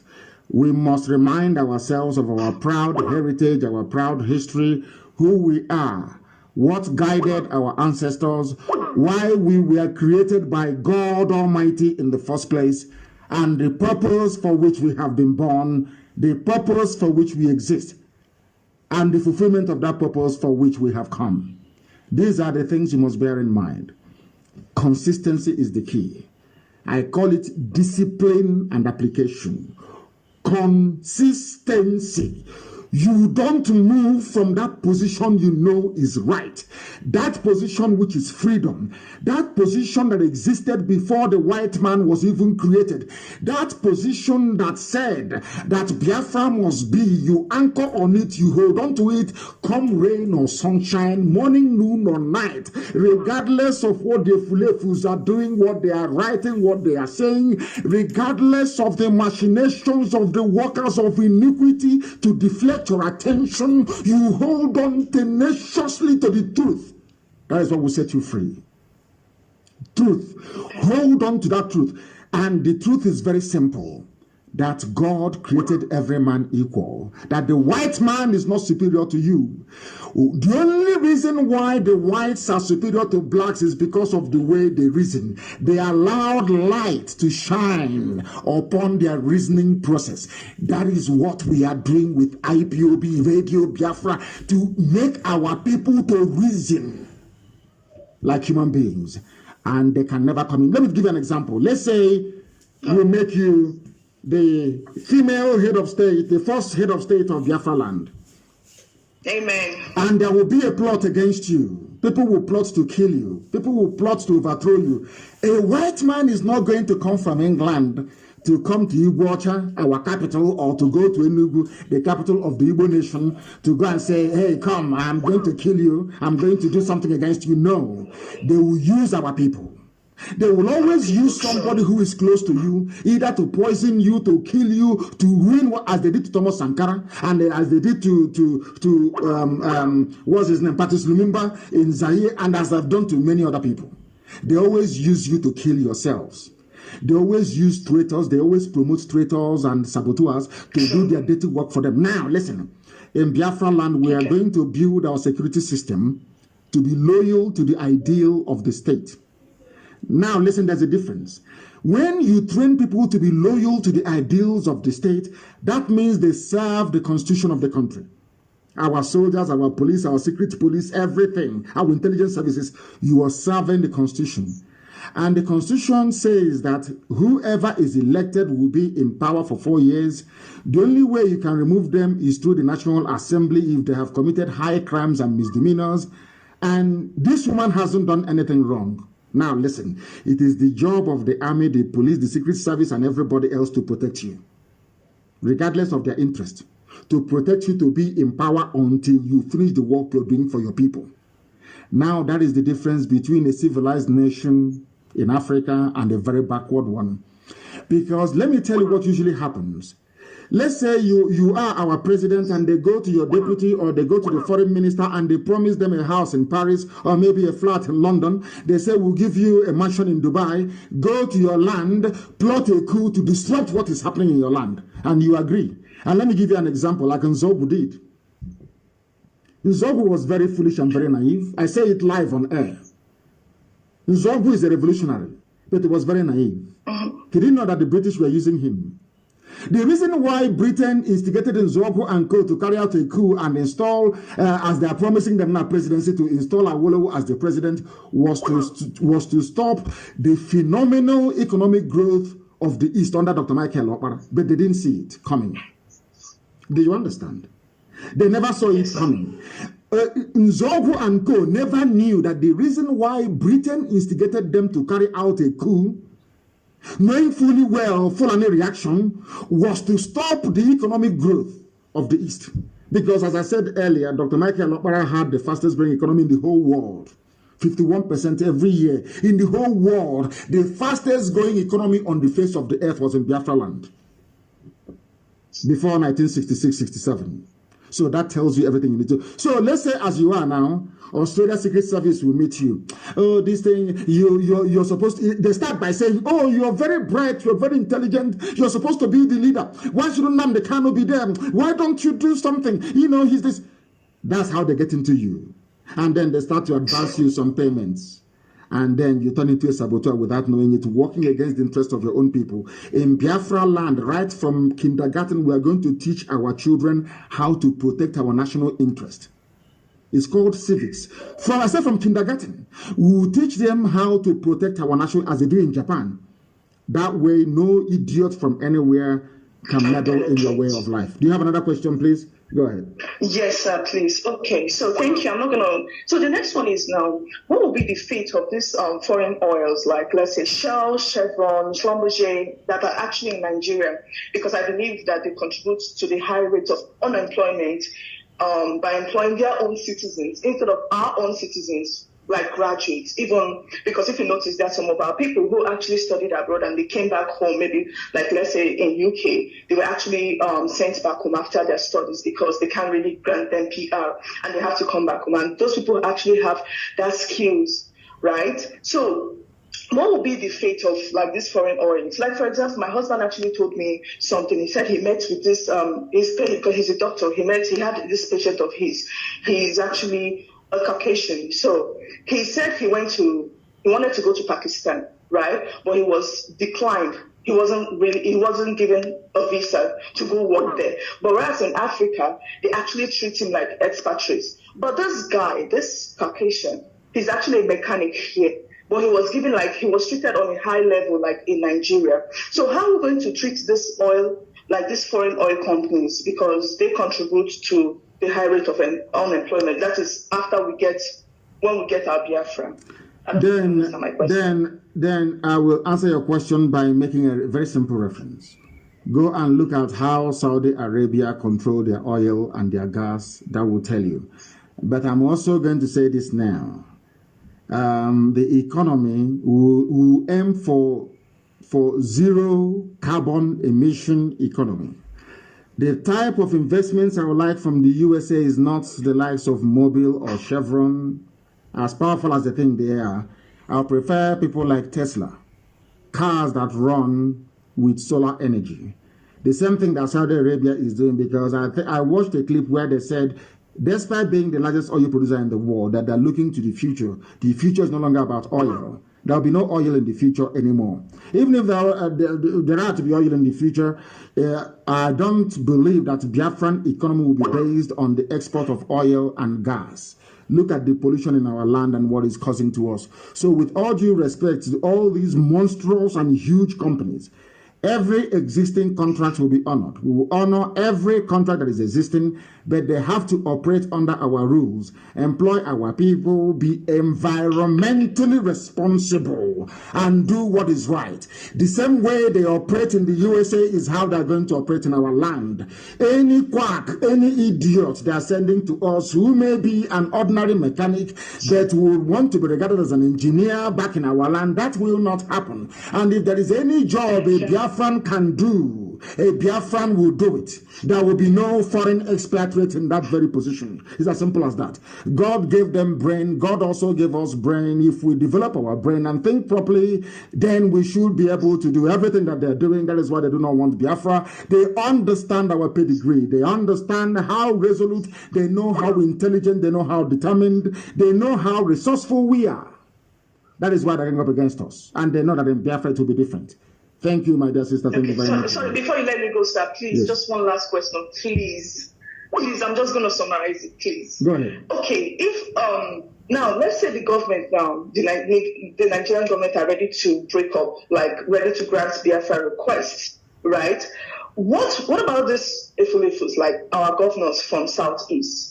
What about if they now, like you said in your last broadcast, like they were ready, there was a time they were ready to grant us what we needed, right? But it was our governors, like governors from Southeast, who actually refused and tagged IPOB as a terrorist, right? So what will happen? How will we be able to handle this saboteurs, just to avoid the mistake of what happened during the 1960s, during the Civil War?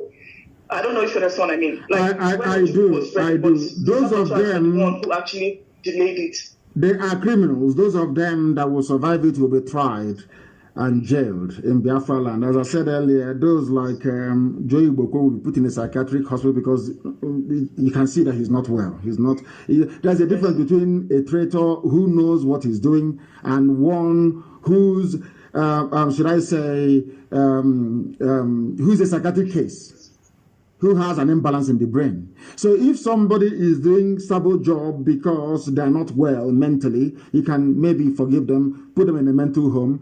But anybody who consciously rose up to, should I say, undermine what we are doing will be tried, jailed, and of course is high treason and will be hanged for it in public, for that matter. They will not go free. That I can assure you. I said it before. I swore and I said that instead of one Sabo to be alive, to enjoy Biafra that we are going to build, let Biafra not come. They won't survive it, and they know. It doesn't matter where you are. You can be in Argentina, you can be in Russia, you can be anywhere. Once you are a saboteur, you came out against this very struggle, then you are finished. You never came out against Fulani killing you. Never came out when they beheaded us Kaloka in the north. You never came out when they stopped you from voting. I don't even know if the Fulefus actually understand these things. They said one Oba in Lagos said he would throw us in the lagoon. They went to polling stations in Bauchi, in Kaduna, in Abuja, in Lagos to burn our ballot boxes. Britain saw these things. EU saw it. And they want us to be part of one Nigeria. They are mad, they are insane. Thank you very much, my dear sister, for calling. Thank you very, very much. Thank you for your call. Thank you. These are, they said, who are those even in IPOB? Who are they? They are medical practitioners in Australia. The caller on the line, can you hear me? Turn the system down, please. Can you hear me? Yes, madam. Your name and where you're calling from, please? Your name and where you're calling from. Your line is, I can hear you. I want to allow you to speak. I can hear you. Go ahead. Good morning, Mr. Hello? Yes, I can hear you. Go ahead, please. Go ahead.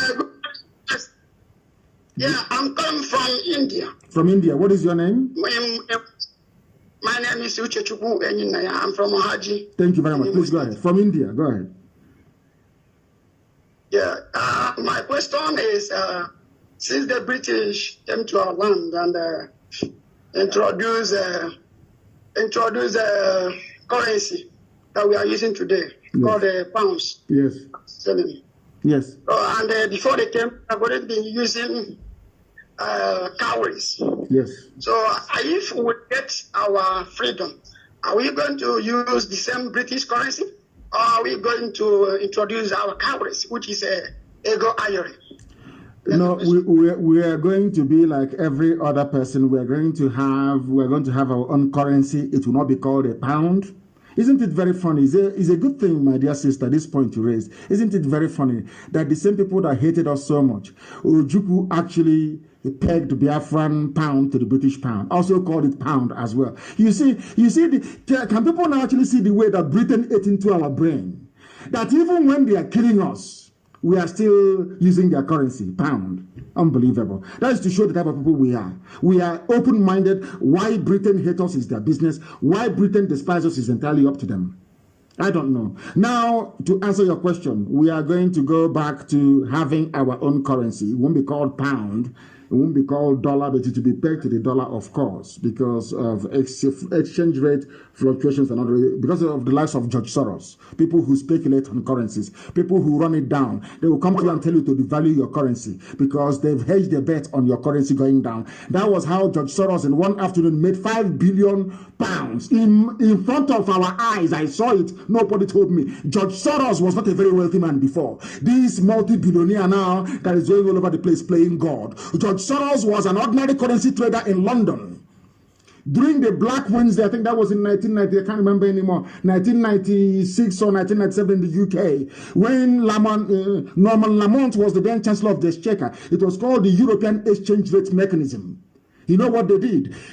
Britain said they will not be part of the ERM in Europe. In other words, the pound was allowed to float outside the ERM. And speculators led by George Soros, they got together to have a run on the pound. Do you know what they do? Currency speculators? It's ordinary gambling. Gambling. George Soros put a lot of billions. He bet that this pound will be pushed out of the ERM. They told all their friends all over the world. They had a run on the pound. Everybody started to sell their pounds. That even if not for the intervention of Elizabeth, who held a dinner with the Sultan of Brunei, the Sultan of Brunei wanted to pull out his investments in pound and put it in dollars. The Queen invited him for dinner, had dinner with him and convinced him to leave his investments in pounds. That was what saved the pound. The pound was run out of the ERM. And because George Soros bet money on it, he was paid £5 billion as a result. That was when he became a billionaire. Now, listen to me very carefully. What we are going to do is this.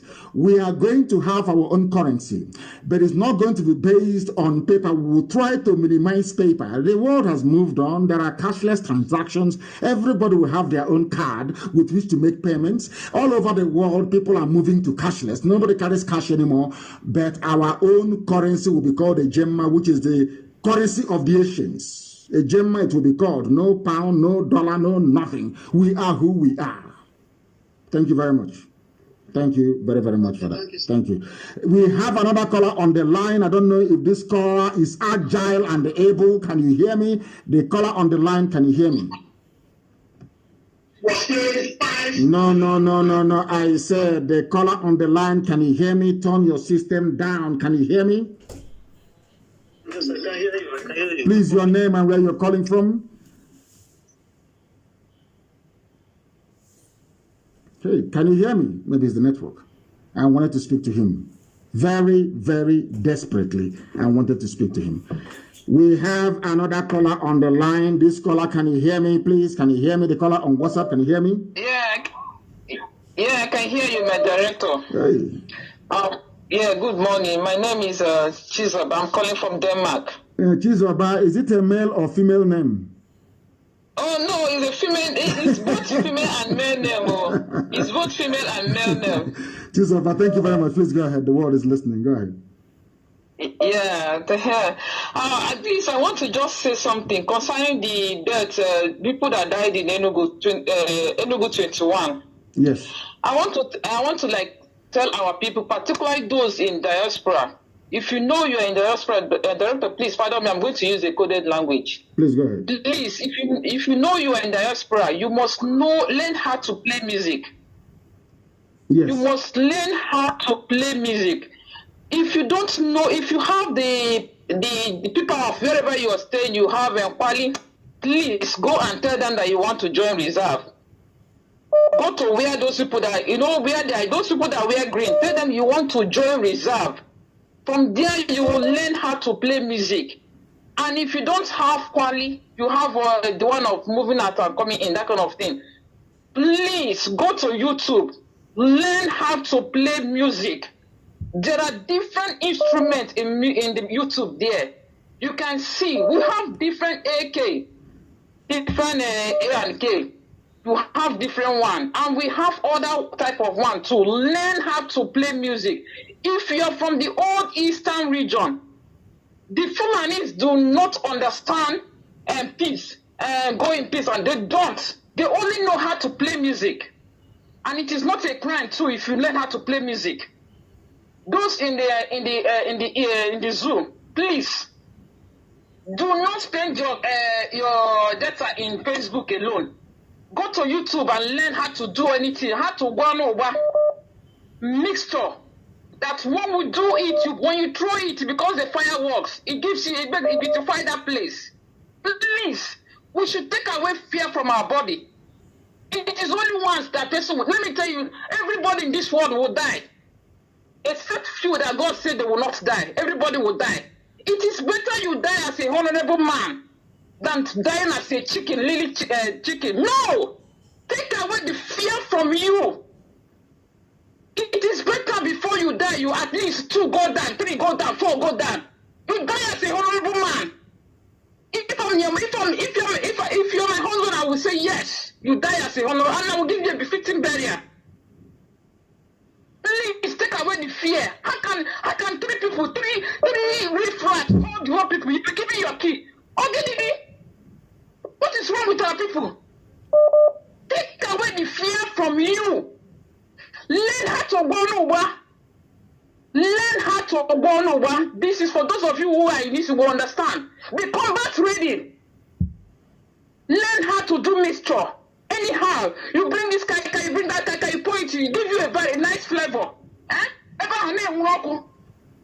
You cannot do just like that, they'll be killing you. 1, 2, 3, 4, 5, 6. Everybody keep quiet. Or give it. You want us, they want to wipe out the whole Eastern region, and they will not come. These people have one head. So that is what I'm saying. Everybody should learn how to be use any kind of music. We have different kinds of music. Go to YouTube, you'll see it. And now we need very good people that can take a sniper. You know what that means? Wherever you are, when you are in 1 kilometer, you can at least throw the sniper. Everybody, the person you're targeting will just go down. This is what the zoo understand. I am telling you people, this is what the zoo understand. I have seen different kinds of rioting. I grew up in the north. I was born in the north. I have seen different kinds of. They do not understand peace until the Igbos in north started retaliating. And when the moment they see how we are throwing fireworks, they stopped. They came back. They stopped. They started saying one Nigeria. Yes, now of course. Let me tell you people the story of. Director, please, just 1 minute. I want to tell you people the story of the Telangana in India. It's a small community, about 4,000 community.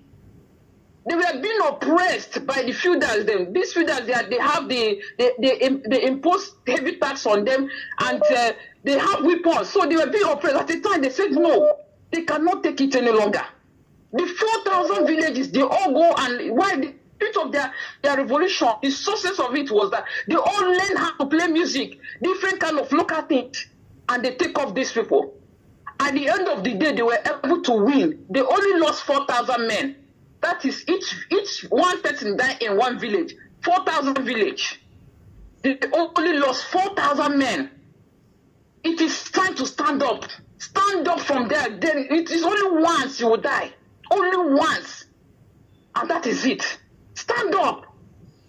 If these people see, if they want to don't say your eye don't red, you say waiting be this, that will happen tomorrow, make it happen today. They go run away. I tell you, these people they are very scared. That is why they come in the midnight and go and kill after unarmed people, women, pregnant women and children. They cannot stand. Have you ever seen have you ever heard that the Fulani won any war? Have you ever heard that they won anything, any war? They have not won any war. It is terrorism they use. Terrorize you. And they bring cowards as your leaders. That's how they defeat you. They have never won any war. Never. Never. They have never, if they have won a war, why is it that they couldn't win the Boko Haram? They have never won any war. Even the Biafran war, it was the Britain machineries them. It was British people that fought for them. My mother told me this. My father was a veteran. My father, before he died, Oginidi, he's the only son. No, he has not even gotten. He was not married. So even then, his mother was holding him. He said no, and he went to the war and he fought. He got injured. Then he came back. He went to the war and fought. Take away fears, dear friends. Take away fears.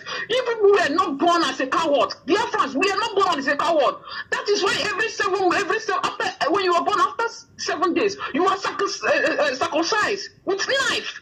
Pierce through your with knife. What it is? With knife. We have seen it. We have seen it. Bring that fear take away that fear from me and bring that bravery into your heart. Do not do the They are nothing. I blame Ohanes and the stupid idiots that call these animals their leaders. They are the ones I'm blaming. And I went to court inside Abuja. I said to Buhari when he was alive, he's a madman inside his court. I said to Buhari, you are a madman. You cannot jail me inside his court. And the whole world was able to see it because they are nothing. They only come at night. They come with their hillocks. They snatch you in the middle. They are cowards. They are cowards. They cannot do anything. When I look at this present crop of these idiots, and they bow down before a janjaweed, I weep. I shed tears. I'm telling you the truth. They don't know who they are. They don't know who they are. Physically, these Fulani people are not strong. They are not strong people. Physically, because they have this sickness that have to do with blood cells, something. That is why you see all of them scream like that. They are not even strong people. And that is why they always want to romance the military. So my people, learn how to play music. Music. I mean, if you are a Biafran and you have car, you don't even have any with you. Man, you F up. Thank you. Do well. Thank you, my dear sister. My brother, director, thank you so much. Thank you. Do you see why Biafra is a motherland? Do you see why? Do you see why it's people don't understand what we do, what we say. We say, there are things we see in the spirit that mortals cannot see. That mortals cannot see.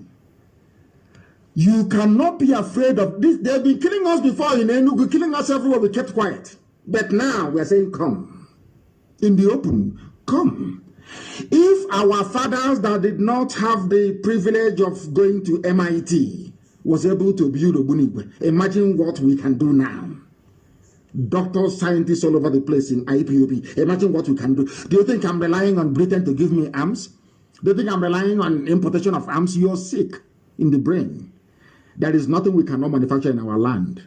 And I'm saying to them, I'm waiting for DSS to start their so-called arrangement. Let them come. The story they will tell me worse than what's happening to them in Enugu. The worse. They think it's before gentleman. Don't do violence. Violence is not good, but you are there. Full violence and terrorism in my village, killing every blessed day. That you are asking me to preach. Any idiot that comes to me to preach, God will punish all of you idiots. When Fulani brings their terrorism and their violence, you don't say a word.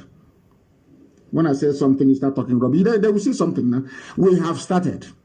And by the time we are done, there will be no Fulani Caliphate. I swear to God in heaven. This thing that Fulani will chase them back to Futajalon, there will be no Fulani Caliphate even in Sokoto. Men are going to die, I assure you. Men will die. Fulani cannot even... Hausa will take over their land in Sokoto. Who are these idiots? Who are these fools? That every monkey is afraid of. Shaking like children, shaking like idiots. You call yourself leaders. Your children are being killed. You can't say nothing. You are being beheaded enough. Nothing. Absolutely nothing. What sort of God made you people? Our mothers rose and fought in 1929. Our mothers were even looking after their husbands in 1947 and they were killed. You did nothing. Power belongs to our women. I'm telling you the truth. I remember when my mother used to go out on protest in the open. All these idiotic governors will call her, she'll tell them to get out, don't come here. I remember when Osakali came to my house with his entourage. My mother said, I don't want any army or police here in my compound with their guns. Can chase all of them away from my compound. Mad people, they don't know who we are. They think we're going back. I love it. When we start, they say, oh, they are miscreants. They are touts. They want money. Give them money and they will go away. They have come to scam over the years. And they are feeling the heat gently. Gently, they now understand how serious, how determined, how dedicated we are. They now know. And as I said to somebody, it's just like losing virginity. It never comes back. Once you force us to go this route, there is no return. They know that very well. They know that very, very well. Our sister, thank you very much for that. I hope our men can understand. You are abroad, go and join the reserve force of each country you're in. Go and register with their army. Join them. And pray for our brave men on the ground. They are doing very well. They are doing very, very. I want the people I'm going to start example with is DSS. They have been begging for it for very many years. The day BBC and CNN will talk about is because of what we do to DSS. Then BBC and CNN will carry our news by force. Let me go and take this call. The caller on the line, can you hear me, please? Can you hear me? The caller on the line, can you hear me? Yes, Mazi, I can hear you. Good morning. Good morning to you. Your name and your question, please. Your name, where you're calling from, and you go straight to your question, please. Mazi, my name is Okewaram Chedozi. I'm calling from Greater Noida, India this afternoon. Thank you very much. Mazi, actually, I don't really have a question, but I want to somehow emphasize more on the issue of fear. Because even here in the diaspora, we are also facing the same thing. There are also people that, not that they are saboteurs, not that they don't understand what we are doing, but somehow they are being engulfed by fear.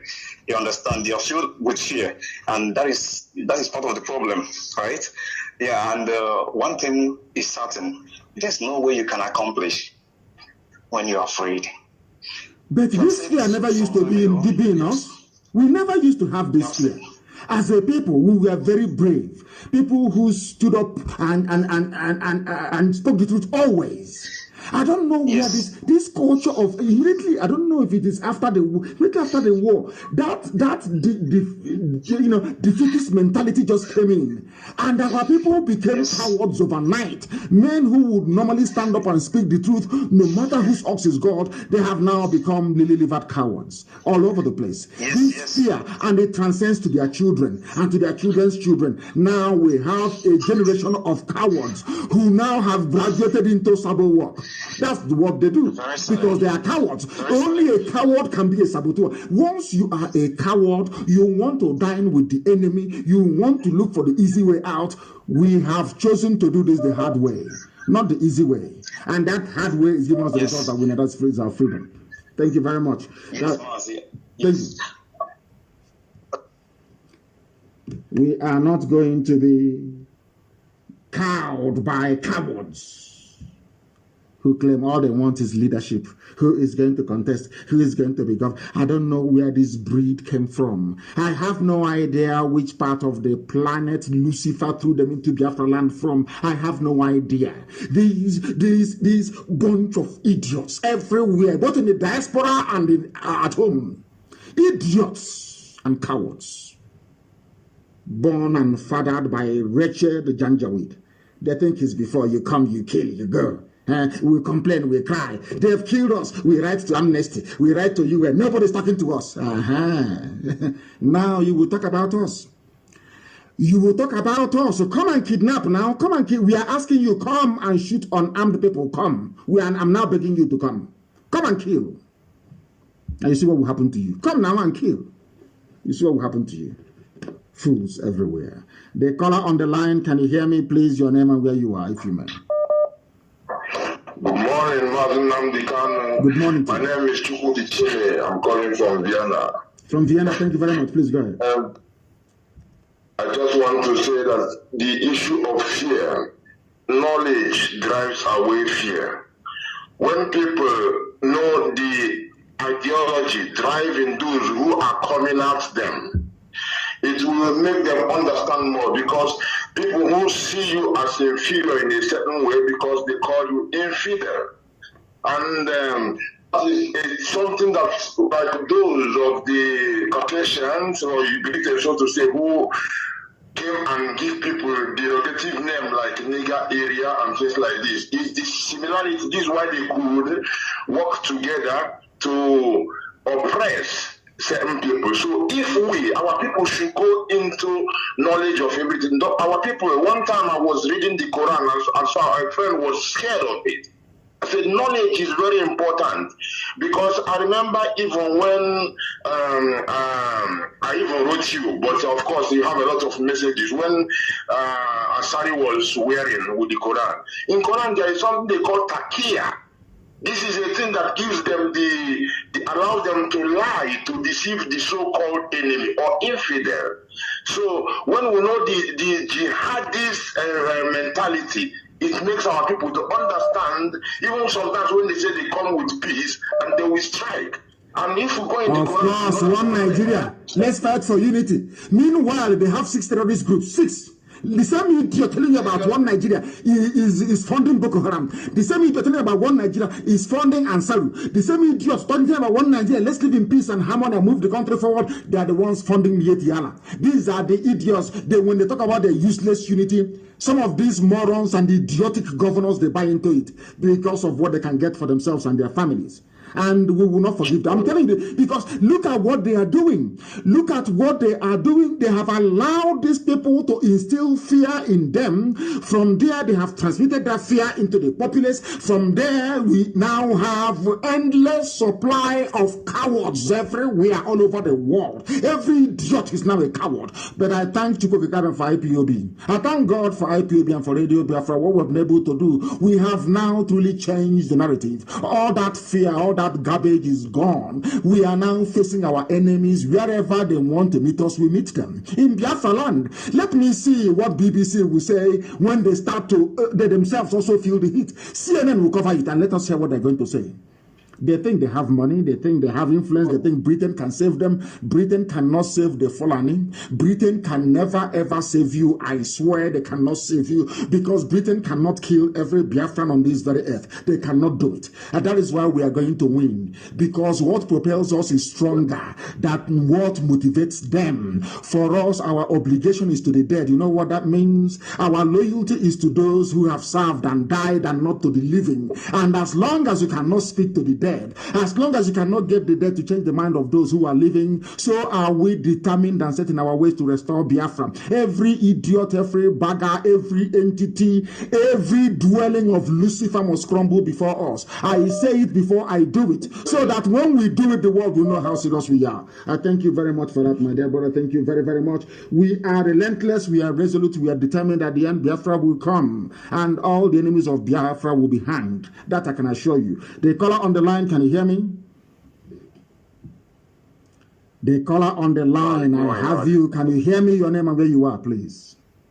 My name is Obina Ashoko. I'm calling from Warri. From Warri, please go ahead. Raise your voice for us. Don't be afraid. Raise your voice. Nothing will happen to you. Obina from Warri, raise your voice and speak. The world is listening. Go ahead. Yeah. Mazi, I want to ask you 2 questions, sir. Go ahead. Yes, the first question is because I'm from Enugu. My parents are from Enugu. So the first question is this. They do collect land from people in Enugu that is from government to do dam or stuff like that. And for like 2 years or 3 years, they will not be doing anything. They will just take the land. You can't take the land back, you know. So what I'm asking is, if Biafra comes, will those land be given back to the poor masses? Every land that is taken from our people will be handed back to them, because in our land where we come from, land doesn't belong to government. And in Biafra land, land will not belong to government either. All this land use, decree, all this garbage, land belongs to the people of that very place, people who are indigenous to that very place. Every land stolen, taken, confiscated by this present bunch of how can I put it, should I say, you cannot even reform them. Every land taken by this bunch of criminals will be returned to our people. it will be returned, or compensation paid. Adequate compensation paid. Biafra is going to be a land of the free. Even the poorest man in the village, his or her interests will be protected. Because in a land where you're not going to have siren, people using siren, people saying, commissioners, ministers will be going to work on public transport. So where are you going to do your big man? Whose land are you going to collect when everybody is equal before the Lord and before God in heaven? Thank you very much for that. Thank you. All the land stolen will be returned back to our people. They must understand that we are not going to run a government of gangsters. Biafra land will be governed by the rule of law, because to start with, the police will not carry any guns anyway. There will be no guns. The military you cannot see. The Biafran army, in fact, if you see them, you start celebrating. Because you can't see them. They'll be in their barracks, they'll be at the borders, making sure that Fulani Janjaweed terrorists do not come in. That will be nothing like Mieti Allah in Biafra. Nothing like that rubbish. That is their job. You can't see the army and the police is unarmed. So who are you going to intimidate? Which judge is going to give bad ruling? Which judge, I ask? Not in Biafra land, because our legal system will be trial by jury. No one idiot can determine the guilt or innocence of anybody. It will be a jury of their peers. Let ordinary people decide. People don't know what we have in store for them in Biafra land. Once we come out with our publication, everybody will beg to become a Biafran. That I can assure you. That I can assure you. Let us go to the line and take this call. I have a caller on the line. Your name and where you are, please. Your name and where you are. Can you hear me? Can you hear me? You don't need to be afraid. You don't need to be afraid. You don't have to be, please. The caller on the line, can you hear me?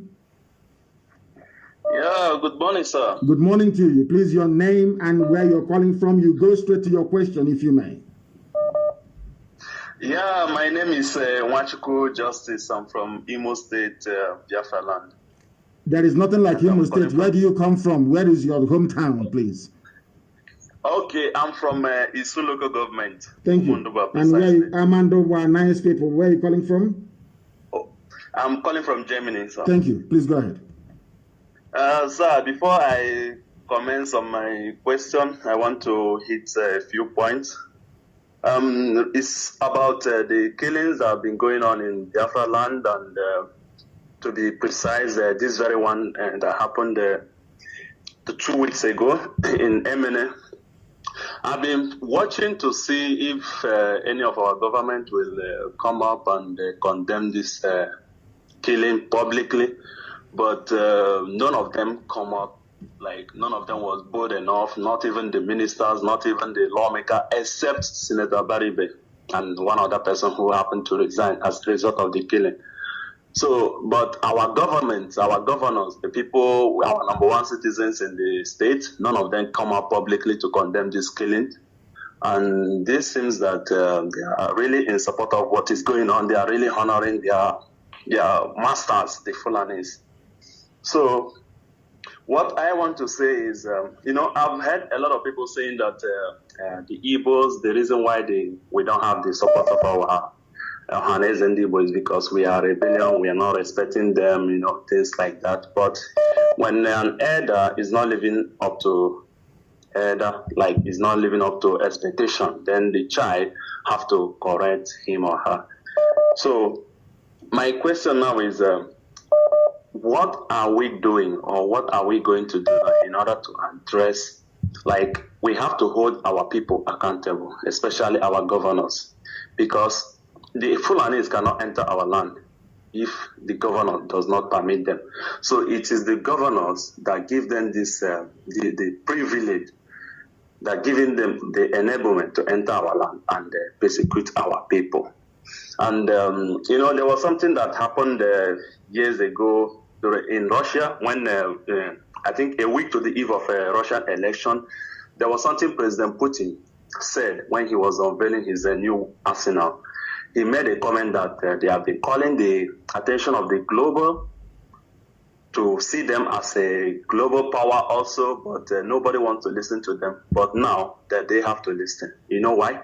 Because he have adopted a new strategy. He unveiled new weapon. And this very weapon caught the attention of the world. Everybody was scared. Even America Now everybody were not talking about Russia. Now they are listening to Russia. So what I'm saying is, in essence, is what are we going to do? Because we need to hold these people accountable. So in doing this, we need to strategize. We need to bring out a resolution how to go after this, our government, how to make them to pay for everything they did to our people. Because we can't just sit down and allow them to run the government, run our land the way they want it, just the way the Fulani pleases. Because if you ask me, I'm not blaming the Fulanis. Because if I blame, my dear brother, please, your 2 minutes is up. I blame our people. I'm not blaming any Fulani. I blame Fulani when they use their army uniform and police uniform to come and kill. And hope that Britain will cover up for them as usual. I blame the cowards in our midst, people who no longer speak the truth, people who are afraid of speaking the truth. They are the reason why the so-called leadership, the so-called political class, why they are in the pockets of the Fulani. And as somebody have said, that all these politicians you have, the citizen of Abaribe, they are all Fulani cows, because it's the only cow that Fulani can control. They are Fulani cows in government houses. And people support them. Some people follow them. And why they do, I have no idea. Of course, it's because of that same climate and culture of fear. That culture of fear. So if we don't get Biafra now, when they give birth to children, by the next generation, you will have more cowards than real brave Biafrans. And that will be the end of us. And we can't allow that to happen. We can never, ever allow that to happen. A country full of cowards. It can't happen. Not once we have come. And as we have said to them, write down what I'm saying this morning. In the next few months now, you see, will be headline news on CNN and BBC. Watch and see. Headline. That thing they never want to talk about before, now they talk about it. Just give it a few more months.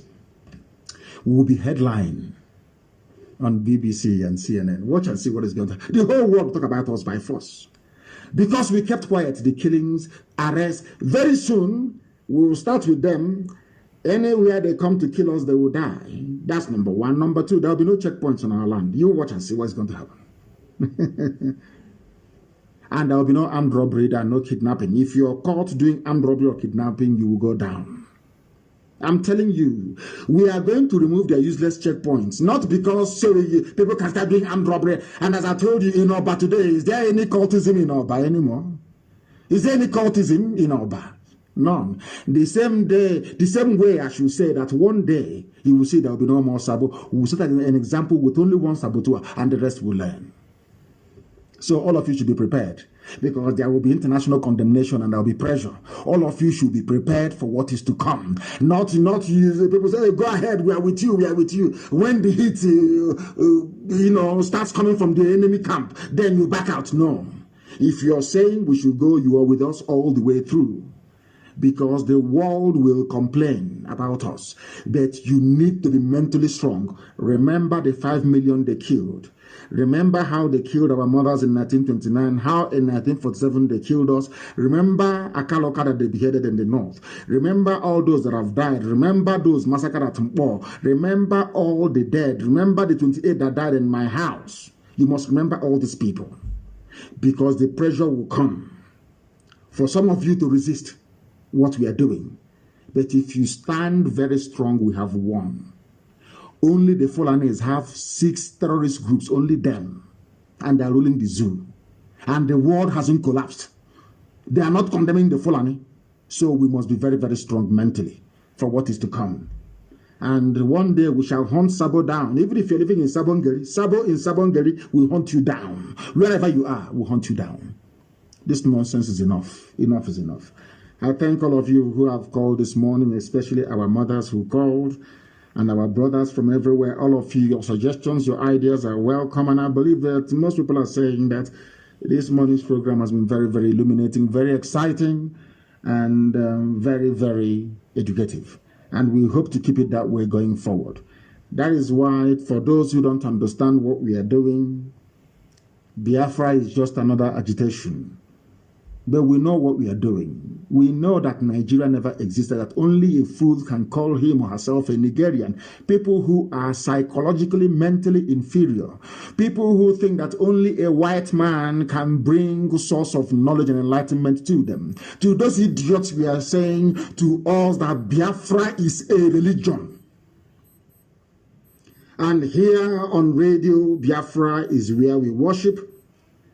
Because Elohim Chukwu Okike Abiyama Poromihenine is our God until Sunday evening, because I'm coming live on air on Sunday evening. Until then, from me, from here, good evening. Or should I say good morning instead?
Nigeria,